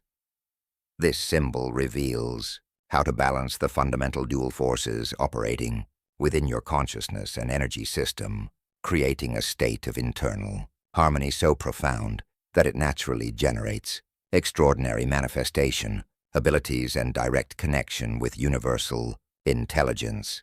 When Hermes, known to the Egyptians as Thoth, carried this staff as his symbol of authority, he was displaying his mastery over the greatest challenge facing every conscious being: how to unite the opposing forces within yourself into a harmonious whole that transcends the limitations of polarity while embracing the creative power that emerges from the dynamic tension between opposites. The anatomy of transcendence. To understand the profound significance of the caduceus, you must first recognize that it represents your own energetic anatomy with extraordinary precision. The central staff corresponds to your spinal column, the primary channel through which life force energy moves between your physical body and your higher consciousness. The two serpents represent the dual currents of energy that spiral around this central channel, carrying information between different levels of your being. Modern science has discovered that your spinal cord contains two distinct types of neural pathways: the sympathetic nervous system, which activates your body's emergency responses and connects you to external focused awareness, and the parasympathetic nervous system, which activates your body's restoration processes and connects you to internal reflective awareness.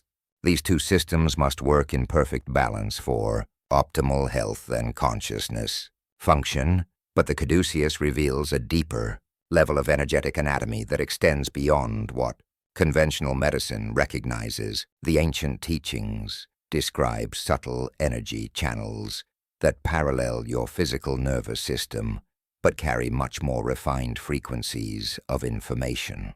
The left channel, represented by one serpent, carries what could be called lunar energy, receptive, intuitive, emotional, and feminine in quality. The right channel, represented by the other serpent, carries solar energy, active, analytical, logical, and masculine in quality. These two energy streams naturally spiral around your central channel as they ascend from the base of your spine to the crown of your head, creating specific intersection points that correspond to what Eastern traditions call chakras or energy centers. At each intersection point, the opposing energies have the opportunity to balance and integrate, creating progressively higher levels of consciousness and expanded creative ability. The wings at the top of the caduceus represent the state of consciousness that emerges when these dual energies are perfectly balanced and integrated, a condition of transcendent awareness that allows consciousness to move freely between dimensions, access universal knowledge, and create with the effortless power of aligned cosmic forces. The dance of opposites understanding. The caduceus principle requires recognizing that creation itself emerges from the dynamic interaction of complementary opposites. This is not merely a philosophical concept, but a fundamental law of physics and consciousness. Positive and negative electrical charges create the foundation for all electromagnetic phenomena. Expansion and contraction create the rhythms that generate waves, cycles, and all forms of movement. Receiving and giving create the circulation patterns that sustain all living systems. Within your own consciousness, countless pairs of seemingly opposite qualities must learn to work together harmoniously, thinking and feeling, planning and intuiting, speaking and listening, leading and following, independence and cooperation, confidence and humility, passion and peace. Most people experience these as internal conflicts, swinging between extremes or getting stuck in one pole while rejecting its complement. The wisdom of the CADUCEUS teaches that these apparent opposites are actually complementary aspects of unified creative forces instead of choosing one side over the other or trying to eliminate the tension between them. You learn to find the point of dynamic balance where both qualities can be expressed simultaneously and harmoniously.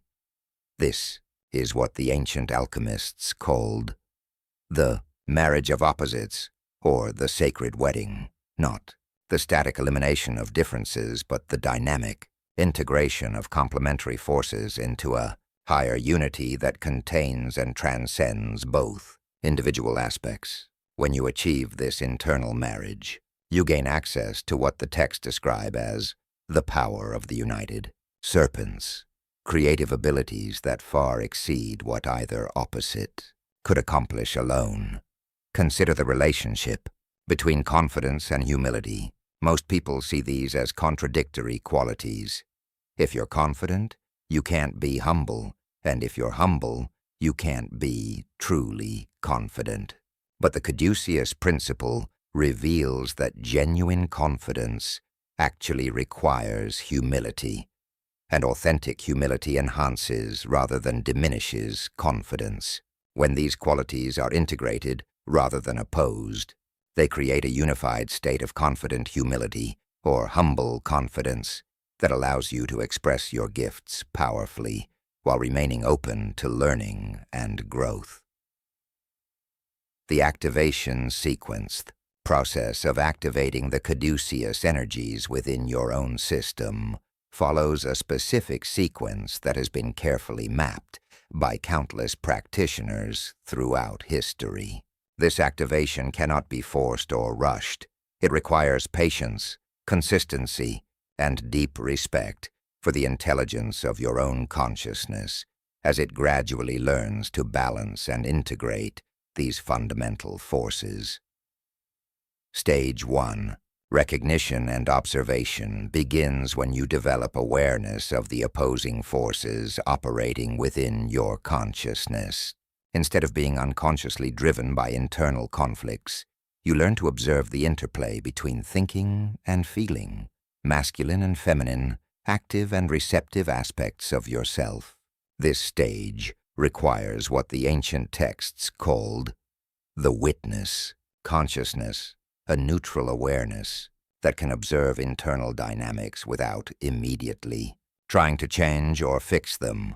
During this recognition phase, You might notice patterns like alternating between periods of intense activity and complete exhaustion, swinging between overconfidence and self-doubt, or feeling torn between desires for independence and connection.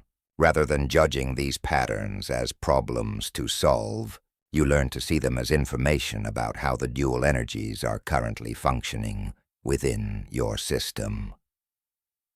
Stage 2. Conscious breathing and energy. Movement involves learning to deliberately circulate energy through the central channel while maintaining awareness of the dual spiraling currents.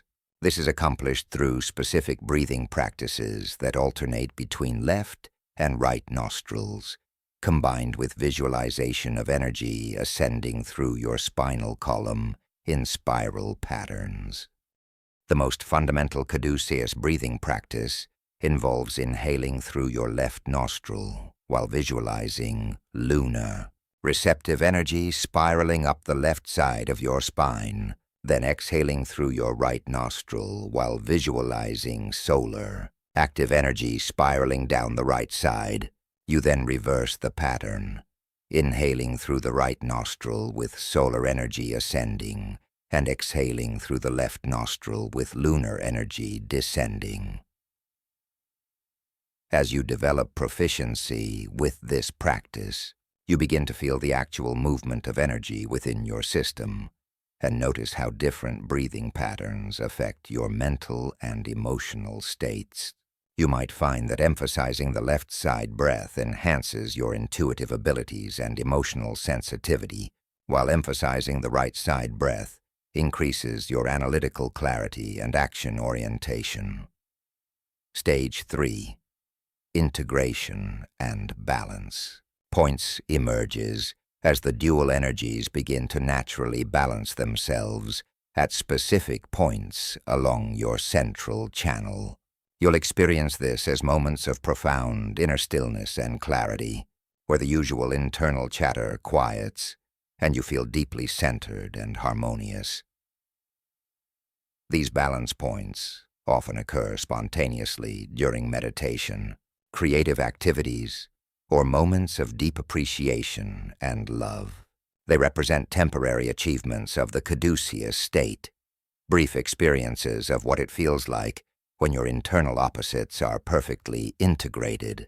As your practice develops, these moments of integration become more frequent and stable. The physiological transformation as the caduceus energies activate and balance within your system. You'll notice specific physiological changes that reflect the deeper energetic transformations taking place. These changes have been documented by practitioners throughout history and are now being studied by researchers investigating the relationship between consciousness, practices, and biological function. Nervous system coherence is one of the first measurable changes. As the opposing energy currents learn to work together harmoniously, your sympathetic and parasympathetic nervous systems develop greater coordination and balance. This shows up as improved stress resilience, better sleep quality, enhanced immune function, and greater emotional stability. Modern biofeedback equipment can actually measure this nervous system coherence, showing how consciousness practices based on caduceus principles create more organized and efficient patterns of autonomic nervous system activity. Practitioners often report feeling simultaneously more energized and more relaxed, more alert and more peaceful, apparent contradictions that reflect the integration of opposing physiological states. Hormonal optimization occurs as the balanced energy flow influences your endocrine system. The spiral movement of energy through your central channel affects the production and regulation of various hormones, often resulting in improved metabolic function, enhanced creativity, increased vitality, and greater emotional balance. Women practitioners frequently notice that their menstrual cycles become more regular and comfortable, while both men and women often experience improved libido and more satisfying, intimate relationships. This occurs because the caduceus activation enhances the natural flow of life force energy through your entire system, supporting optimal function at every level. Enhanced neuroplasticity results from the increased coherence between different brain regions. As the dual energy currents integrate, they facilitate greater communication between your brain hemispheres and more coordinated activity between different neural networks. This shows up as improved learning ability, enhanced creativity, better memory function, and increased capacity for complex problem solving. Many practitioners report experiencing what feels like downloading new abilities or knowledge during caduceus activation sessions. This may reflect improved access to information stored in normally unconscious neural networks, or it could indicate enhanced capacity to receive information from collective consciousness fields.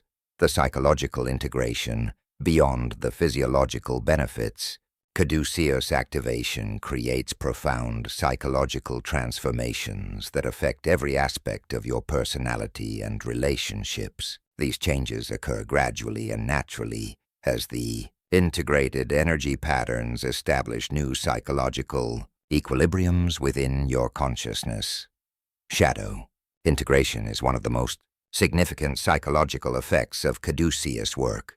As you learn to balance opposing energies within yourself, you naturally become more comfortable with the full spectrum of human emotions and qualities, aspects of yourself that you might have previously rejected or suppressed. Anger, sadness, vulnerability, power, sexuality begin to integrate into a more complete and authentic self-expression. This doesn't mean you become emotionally uncontrolled or express every impulse without discrimination.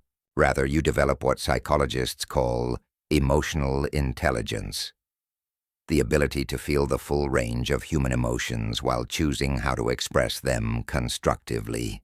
The energy that was previously bound up in rejecting or fighting against aspects of yourself becomes available for creative expression and manifestation.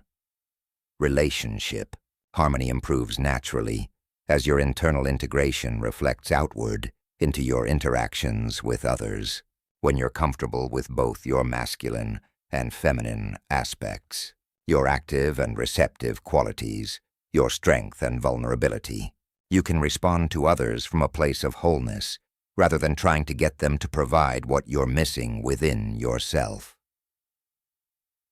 Partners of people practicing caduceus integration often report that the relationship becomes more balanced and satisfying, with less drama and conflict and more genuine intimacy and mutual support. This occurs because integrated individuals attract and create more harmonious relationship dynamics, drawing forth the best qualities in others through their own internal balance.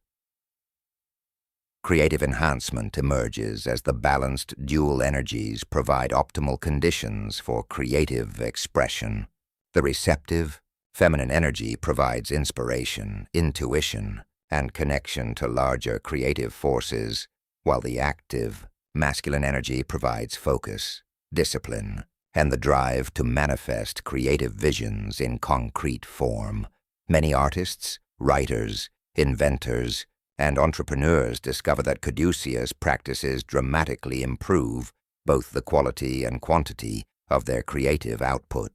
They find themselves accessing more original ideas while also developing greater skill in bringing those ideas to completion and sharing them effectively with others. The alchemical wedding, at the deepest level, caduceus activation facilitates what the medieval alchemists called the chemical wedding, or the marriage of the king and queen, symbolic language describing the ultimate integration of masculine and feminine consciousness within a single being. This is not about gender identity or sexual orientation, but about the fundamental creative polarities that exist within every human consciousness. Regardless of physical form, this alchemical wedding represents the resolution of the primary split in human consciousness, the artificial separation between thinking and feeling, spirit and matter, individual and universal awareness.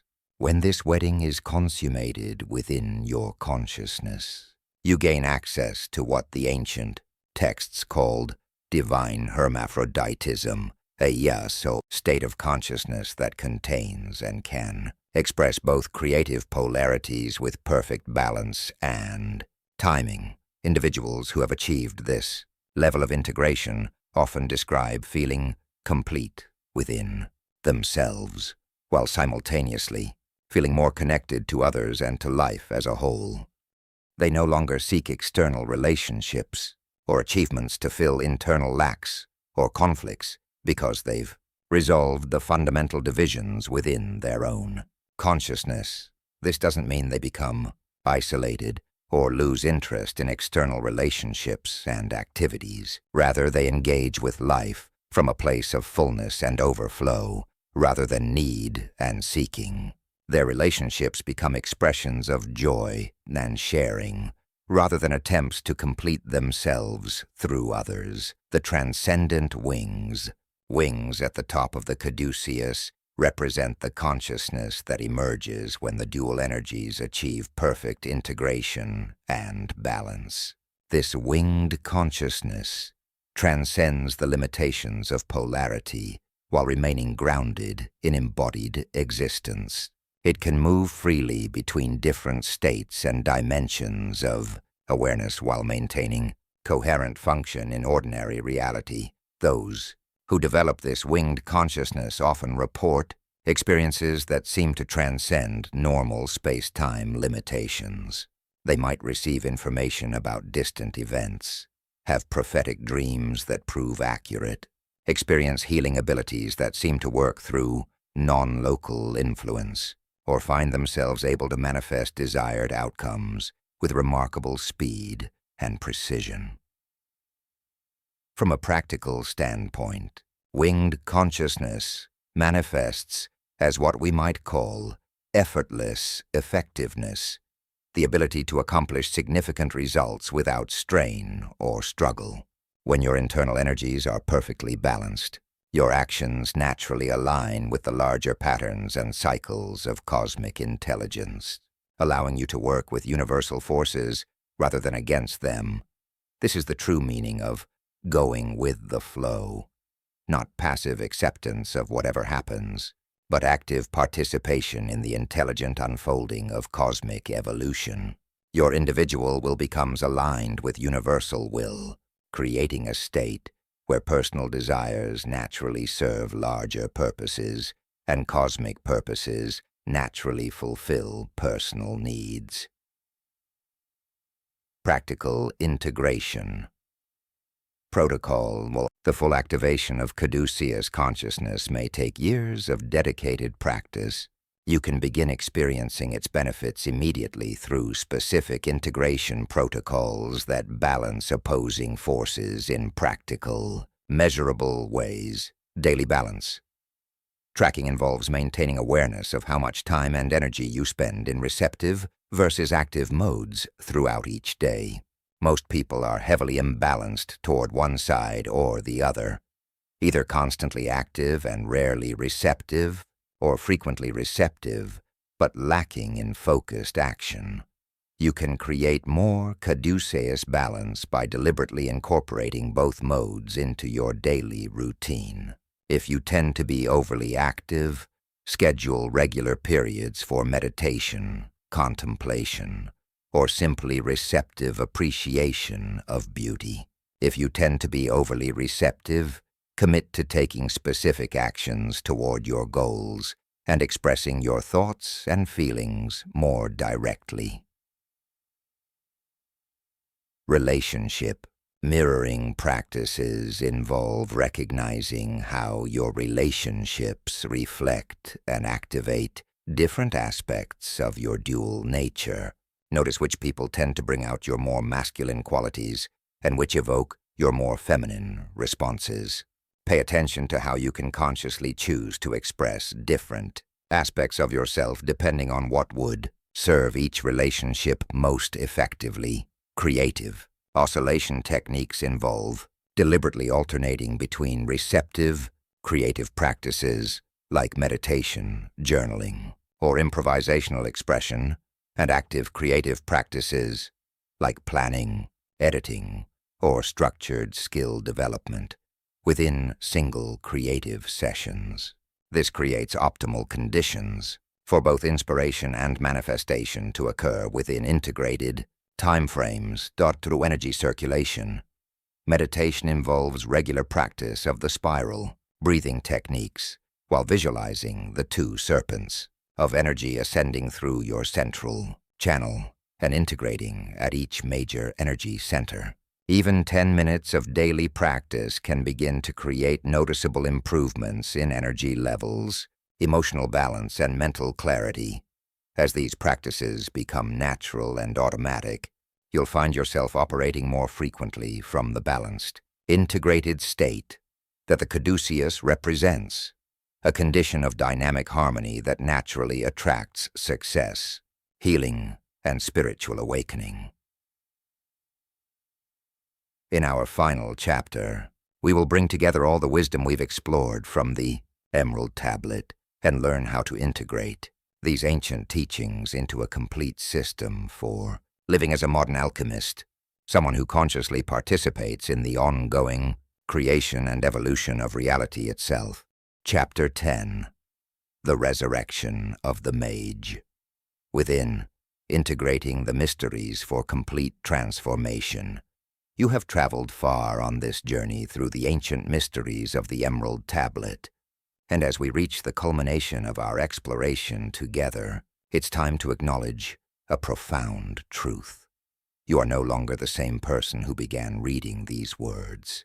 Through your willingness to open your consciousness to these timeless teachings, you have awakened dormant potentials that have been sleeping within you, waiting for this moment of recognition and activation. The knowledge you've absorbed is not merely intellectual information. It is living wisdom that has already begun to restructure your neural pathways, reorganize your energy patterns, and reprogram the quantum field around you. You now carry within your consciousness the same secrets that enabled the ancient Egyptian masters to build impossible monuments, heal incurable diseases, and demonstrate mastery over the fundamental forces of reality. But here is the most important understanding of all. This journey through the mysteries was never about acquiring external knowledge or learning techniques from outside yourself. It was about remembering who you truly are, a being of infinite creative potential, temporarily focused through the lens of individual consciousness, a fractal expression of the same universal intelligence that orchestrates galaxies and sparks life into existence throughout the cosmos. The mage within you has been resurrected. Now it's time to learn how to live as this awakened being in the modern world. The integration of all mysteries. Throughout our journey together, we've explored what might seem like separate teachings: the principle of correspondence, the alchemy of emotions, the activation of the pineal gland, the navigation of quantum fields, the 7 universal principles, sacred geometry, and the integration of dual forces. But as your consciousness has expanded to encompass these various aspects of ancient wisdom, you've likely begun to recognize that they are all facets of a single, unified understanding. This unified understanding is what the ancient texts called the Great Work, the conscious participation in the ongoing creation and evolution of reality itself. When Thoth inscribed the Emerald Tablet, he wasn't recording separate techniques or isolated principles. He was encoding a complete system for consciousness development that transforms ordinary human awareness into what we might call cosmic consciousness, awareness that recognizes itself as both individual and universal, personal and infinite, human and divine. Your consciousness now contains this complete system, even if you're not yet fully aware of how all the pieces fit together. Like seeds planted in fertile soil, these teachings will continue to germinate and grow within your awareness, revealing new layers of understanding and application as you're ready to receive them. The integration process happens naturally as you begin to live from this expanded awareness. You'll find yourself automatically applying the principle of correspondence when you recognize that external challenges reflect internal patterns that need attention. You'll naturally use emotional alchemy when you feel yourself beginning to slip into limiting emotional states. Your pineal gland will spontaneously activate during moments of deep meditation or creative inspiration. You'll navigate the quantum field intuitively when making important decisions or setting intentions for manifestation. What felt like separate practices become a unified way of being, a consciousness that operates from an understanding of universal principles rather than reactive patterns, that creates from alignment with cosmic intelligence rather than struggle against external circumstances, that expresses through love and wisdom rather than fear and limitation. Living as a modern alchemist, the ancient alchemists worked in hidden laboratories, surrounded by mysterious apparatus and protected by secretive societies that guarded their knowledge from those who might misuse it. But you, as a modern alchemist, have the opportunity to practice your art openly in the world, using your entire life as your laboratory, and every interaction as an opportunity to demonstrate mastery.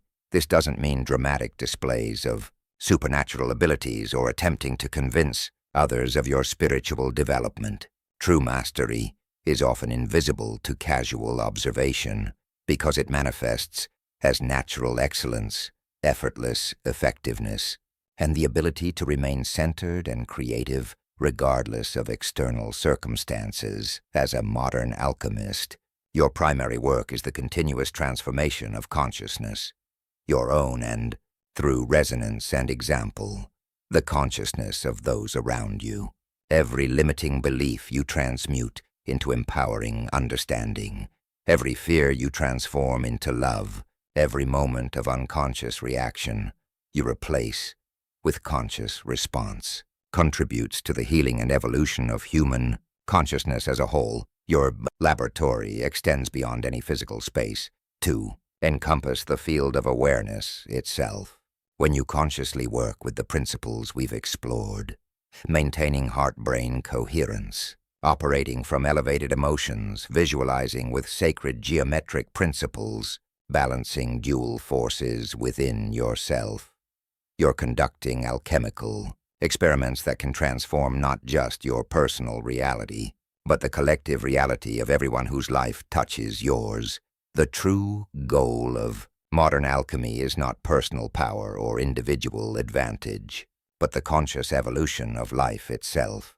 As you embody these ancient principles in contemporary contexts, you become a bridge between the wisdom of the past and the potential of the future, helping to birth a new paradigm of human consciousness that integrates the best of spiritual wisdom with the discoveries of modern science, the mastery of ordinary magic, one of the most profound realizations that comes from deep study of the Emerald Tablet is that what we call magic is simply the natural operation of consciousness when it's aligned with universal principles.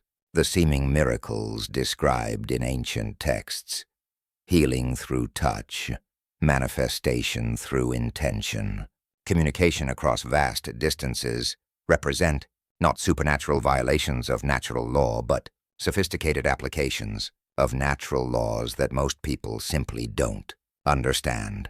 As your consciousness integrates the teachings we've explored, you'll begin to experience what I call ordinary magic, the regular occurrence of synchronicities, opportunities, and manifestations that seem extraordinary from conventional perspectives but feel natural and expected from your expanded awareness.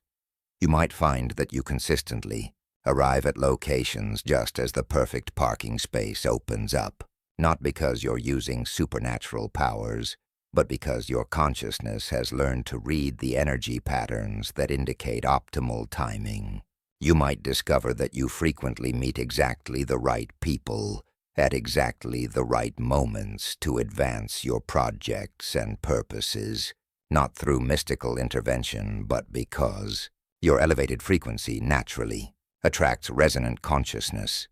You might notice that your health remains vibrant and your energy stays high even when others around you are struggling with illness or exhaustion, not because you're immune to natural processes, but because you've learned to maintain the coherent energy patterns that support optimal biological function. This ordinary magic becomes so natural that you might not even recognize it as unusual until other people comment on your seeming luck or ask about your secret for creating such harmonious and abundant experiences. The secret, of course, is not a technique or method, but a way of being, consciousness, that operates from understanding of how reality actually works, rather than from the limitations of conventional thinking. The service of conscious evolution as your mastery of these ancient principles develops. You'll inevitably be drawn toward what the esoteric traditions call the path of service, using your expanded capabilities to contribute to the healing and evolution of others and of the world as a whole. This is not a moral obligation imposed from outside, but a natural expression of awakened consciousness. When you truly understand that individual consciousness and universal consciousness are one, that your personal well-being and the well-being of all life are inseparable, that your evolution serves the evolution of the whole, service becomes not a sacrifice, but the most fulfilling and natural expression of your authentic nature. This service may take countless forms, depending on your unique gifts, circumstances, and calling. You might become a healer, teacher, artist, entrepreneur, parent, or community leader. You might work through established institutions or create entirely new forms of organization. You might serve through grand public gestures or quiet private acts of love and support. The form matters less than the consciousness from which you serve. When your service flows from the integrated wisdom of the Emerald Tablet, when you serve from correspondence, recognizing yourself in others, from vibrational alignment, sharing elevated frequencies, from understanding of universal principles, working with, rather than against, natural law, from geometric consciousness, creating harmony and beauty, and from balanced integration of all aspects of yourself. Your service becomes a form of alchemy that transforms everything it touches. You become what the ancient texts called a priest or priestess of the living God, not in a religious sense, but as someone who consciously serves the intelligent, creative, evolutionary force that expresses itself through all existence. Your life becomes a temple, your work becomes a prayer, and your relationships become opportunities for mutual awakening and growth. The paradox of mastery, one of the most surprising discoveries on the path of consciousness development, is that true mastery often looks quite ordinary from external perspectives. The greatest masters throughout history have typically lived simple lives, focused more on being than doing, more concerned with the quality of their consciousness than with impressive demonstrations of their abilities. This is because genuine mastery transcends the need to prove itself or impress others. When you truly understand the principles we've explored, when you embody them so completely that they become your natural way of being, you no longer feel compelled to create dramatic displays or convince others of your development. Instead, Mastery expresses itself through what we might call impeccable ordinariness. The ability to live with extraordinary consciousness while maintaining complete naturalness and relatability.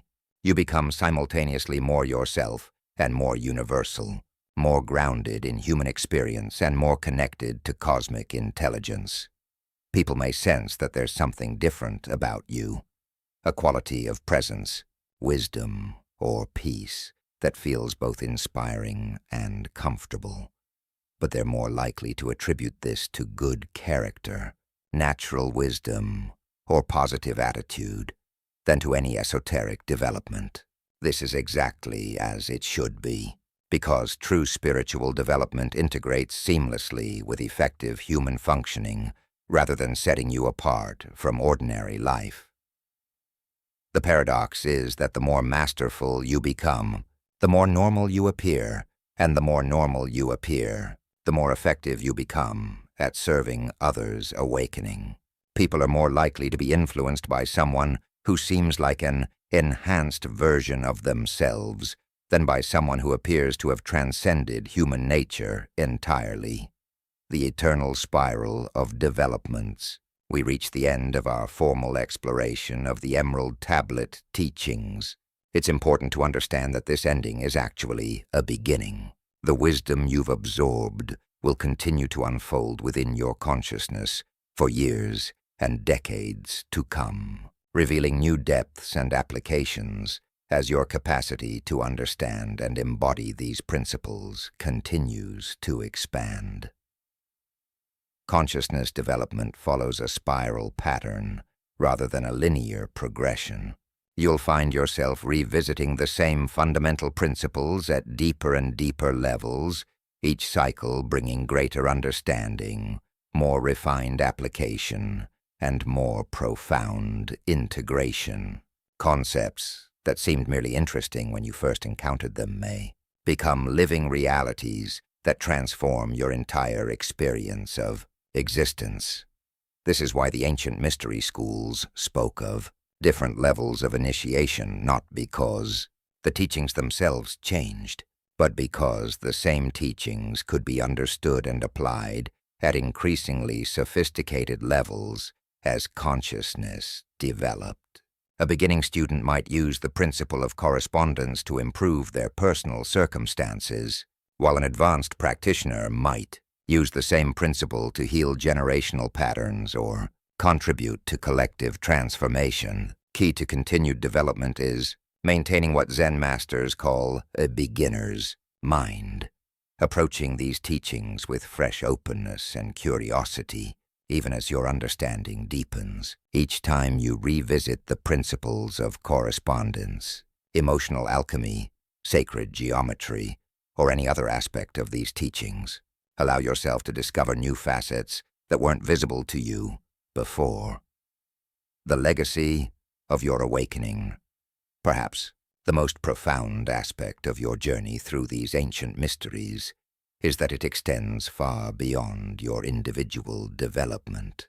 Every breakthrough you achieve, every limiting pattern you transform, every moment of expanded consciousness you embody contributes to what biologist Rupert Sheldrake calls morphic fields, invisible structures of information that make it easier for others to access similar states and realizations. Your personal awakening creates what we might call consciousness pathways that others can follow more easily. When you demonstrate that it's possible to live from elevated emotions, to manifest through aligned intention, to maintain balance in challenging circumstances, you're not just improving your own life, you're making it more probable that others will be able to achieve similar breakthroughs. This is why the ancient masters emphasized that individual enlightenment serves collective evolution. Your consciousness development is never just about you. It's about the evolution of human potential itself. Every fear you transform into love, every limitation you transcend, every moment of greater wisdom you embody becomes available to the collective human consciousness. In this sense, Your journey through the Emerald Tablet teachings connects you to an unbroken lineage of consciousness explorers that extends back thousands of years and forward into the unlimited potential of human evolution. You carry within your awareness not only your own realizations, but the accumulated wisdom of all who have walked this path before you, and you contribute to the foundation that will support all who follow. Your continuing adventure as you close this book and return to your daily life. Remember that you're not finishing something, but beginning everything. The real adventure starts now, as you begin to live these principles rather than just understanding them intellectually. Every day offers countless opportunities to apply what you've learned, to experiment with new approaches, and to discover what becomes possible when ancient wisdom meets modern consciousness. Trust the process that has already begun within you. The seeds of transformation have been planted and are already beginning to grow. Some changes will be immediately apparent, shifts in your emotional patterns, improvements in your intuitive abilities, new levels of synchronicity, and flow in your experiences. Other transformations will unfold gradually over months and years, revealing themselves as increasing wisdom, deepening compassion, and expanding creative abilities. Remember that you now carry within your consciousness the same knowledge that guided the greatest masters of ancient Egypt. You have access to the same creative principles that built civilizations and shaped the course of human evolution. Most importantly, you have awakened to your own nature as a conscious participant in the ongoing creation of reality itself. The Thoth within you, that aspect of consciousness that can read and write upon the quantum field, that can transform the invisible into the visible through focused intention, that can bridge the world of spirit and the world of matter, has been fully activated. You are no longer just studying the mysteries. You have become the mystery, expressing through your unique life and consciousness the eternal principles that govern how awareness creates reality. This is your true identity, your deepest nature, your most authentic self. You are a co-creator with the universe itself, a conscious participant in the great work of evolution, a living bridge between what is and what could be. The ancient masters who encoded their wisdom in the Emerald Tablet did so, knowing that someday consciousness like yours would awaken to decode their message and carry their work forward into new forms and expressions. That someday is today. That consciousness is yours. The resurrection of the mage within is complete. Welcome to your true life as a conscious creator. The universe itself celebrates your awakening and eagerly awaits the magic you will bring into existence through your liberated consciousness. Your journey into mastery has only just begun. That which is below is like that which is above, and that which is above is like that which is below. To accomplish the miracles of the one thing, and as all things were created from the contemplation of the one, so all things were born from the adaptation of this one thing. Its father is the sun, its mother the moon, the wind carried it in its womb, the earth is its nurse. Here is the father of all perfection in the whole world. Its power is integrating, if it be turned into earth. Separate the earth from the fire, the subtle from the gross. Sweetly, with great industry, it ascends from the earth to the heaven, and again it descends to the earth, and receives the force of things superior and inferior. By this means you shall have the glory of the whole world, and thereby all obscurity shall fly from you. Its force is above all force, for it vanquishes every subtle thing and penetrates every solid thing. So was the world created. From this are and do come admirable adaptations, whereof the process is here in this. Hence am I called Hermes Trismegistus, having the 3 parts of the philosophy of the whole world.